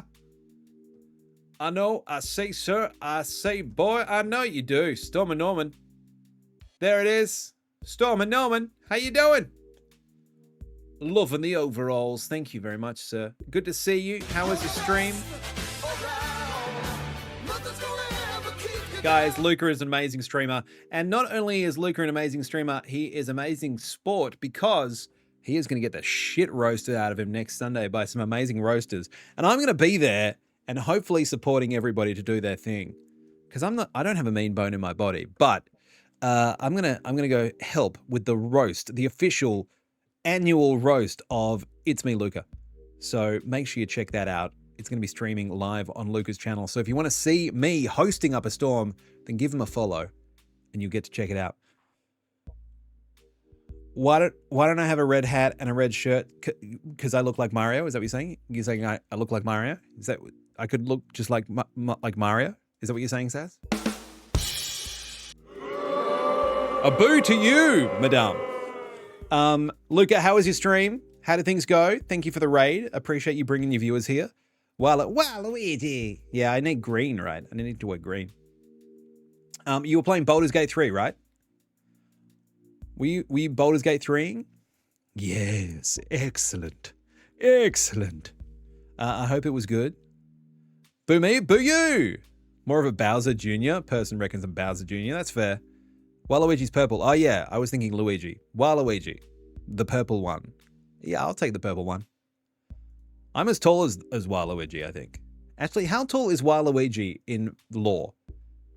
How tall Waluigi in feet? Some say Some say he is 6'4", although some even imagine him as tall as 6'9". That's pretty tall. Some say stream was good. Baldur's Gate 3 was fun until tech difficulties stopped it on Aaron's side, but then we played Repo. I still haven't played Repo. I got to play it. I bought it. I've got it downloaded. I need to play it. Like 7 foot. Holy shit.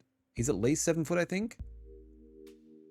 Soft cast on hand next week, then surgery 6th of next month. Oh, I'm glad you got some surgery coming up, Norman. That's great. He's way taller than that. 6'9" is nice.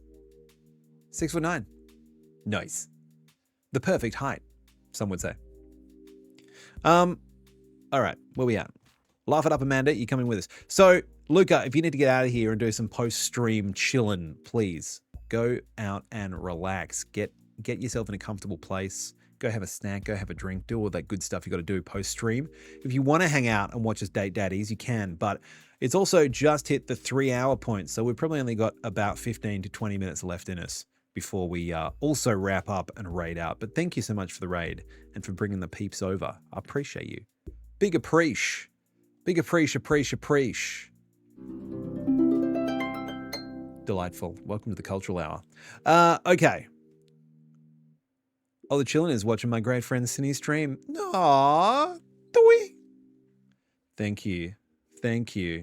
Appreciate you. That's very nice. Okay. Where we at? We're talking to our daughter. Anyway, put on a purple shirt and a purple hat, silly man.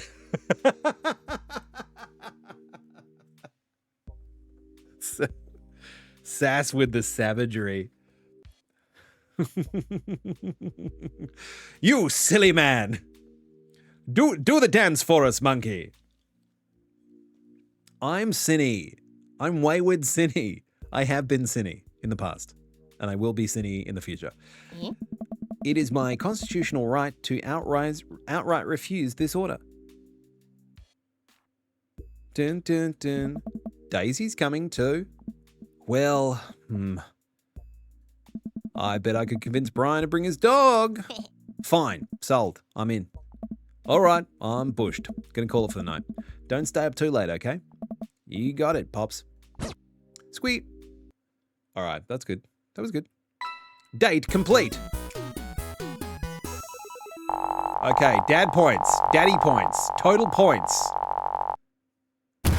That's a 10 out of 10 if ever I've seen one. We asked it. Sincerity, low points. Grill dad, high points. Belly laugh, up there. Beard, moderate. Yo ho ho, no. Mini golf, 50. Estil, for real. That counts, but no sincerity. No sincerity. Nada to the sincerity. Okay, while I'm doing my afternoon word jumbles, I hear the mail truck pull through the cul-de-sac. I wonder if we got any coupons today. I love some coupons. The nice mail person slides a couple of letters in a large yellow envelope through the slot. Takes a couple of tries for them to get in. Hey, my coupons. I take a closer look at the large yellow envelope. I lightly knock on Amanda's door. She probably has headphones on. Amanda. She yells through the door. What? I have something for you. I'm kind of busy right now. Can you come back later? Okay, just thought you'd want this big old envelope we got from HIA. All right. Immediately, Amanda pushes her door open. You can head off. See you, Norman. Take care. Horn Institute for the Arts?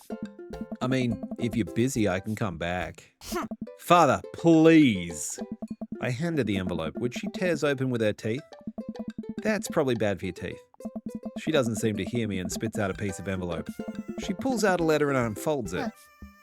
And the suspense is killing me. This is her dream school. Amanda's face is unreadable. I can't believe this. Oh, honey, it's okay if you didn't. Yes. I got in! Oh, I got in? Amanda tosses the letter aside and gives me a big hug. Congrats, sweetie, that's amazing. I'm so proud of you. She pulls away and looks at the letter again. Oh my God, I really can't believe I got in. Well, of course you got in. You're a great student. You nailed that interview and your photography is Incredible. Oh. Wait, Dad, I know this one's really expensive. And it's so far away. I think for a moment. HIA was one of the more expensive schools that Amanda applied to, but I know she's had her heart set on it for the longest time. It'll be tough, but we're going to make it work. Really? Of course. Amanda hugs me again. Thanks, Dad. Okay, sweetie, we're celebrating tonight. Dinner, your choice. Wherever you want. Wherever. Amanda and I walk along the bayside, tearing into our foil-wrapped burritos from a nearby food truck. You could have chosen anywhere in Maple Bay. Cost was not a determining factor. Please, Dad, you know I'm a simple gal. Just give me a Rito with a view. I can't say I'm mad. Amanda and I sit on a patch of grass and watch ships sail lazily through the bay. Wait, so that's your actual dad? And wait, are you the young girl? No, we're the dad. Are you the dad dating other dads? Are you like creeping on girls? You're so confused. No, we're the dad. We're the dad. She's our daughter. Yeah. Yeah. And the dorms are right near a bunch of cafes, and there are all these galleries nearby, and there's a discount if you bring your student ID, and Amanda, slow down. So Alfie, that guy in the corner, that's us. That's the dad we made. So we're called Alfie Peppercorn is the name we came up with. Alfie Peppercorn. Amanda, slow down, you're going to choke on your burrito. I know, I'm just excited. Did I mention that students get their own studio space once they're seniors, and we get all the professional photo editing software for free? It's nice to see Amanda so enthusiastic about HIA, but I wish she wouldn't do it between bites of her burrito. I thought I taught her to chew with her mouth closed. I wonder who my roommate's going to be. You take a survey online and they match you with someone with a similar major and interests. I bet we're going to be best friends. Craig and I were. Good roommate can be a lifelong friend. But don't even get me started on bad roommates. Oh no. I'm just kidding. We didn't have a bad roommate. Our only other roommate was a puppy that Craig brought home one night. We spent a semester fabricating a story about how a new foreign exchange student who had a really bad cough that sounded exactly like a dog's bark. Carl ruled. Yeah. They let you have animals in the dorms if you get a note saying you need one. I bet I could forge one. I think I'd get a rabbit, or maybe a snake, or maybe both. Would the snake eat the rabbit though? Oh boy. I think I'll leave all of that up to you. She's so excited, I don't want to disappoint her, but I need to be real for a second. So, you know I had that talk with Mr. Vega. He didn't tell you about the dumpster fire, did he? What? No.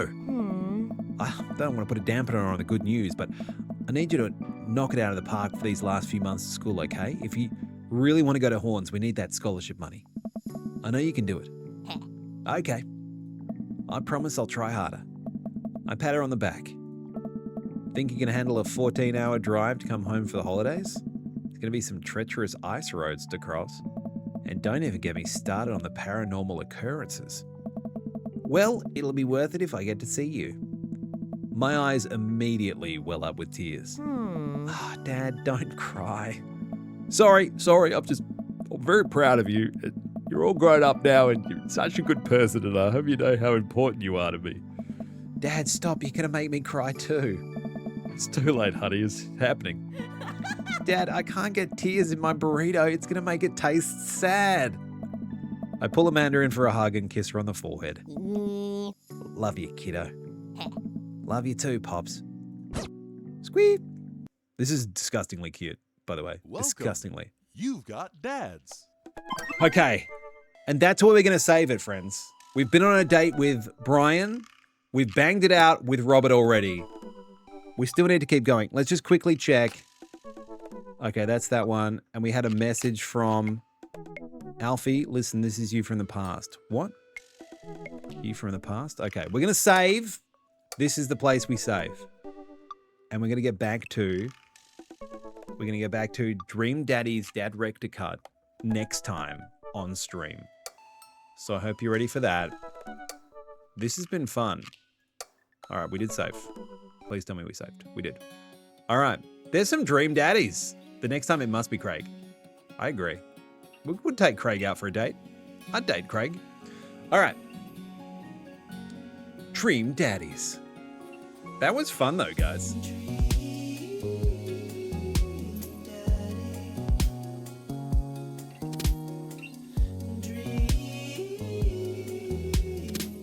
I'm really into this song. I think you're right.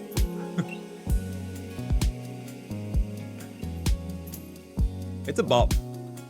All right.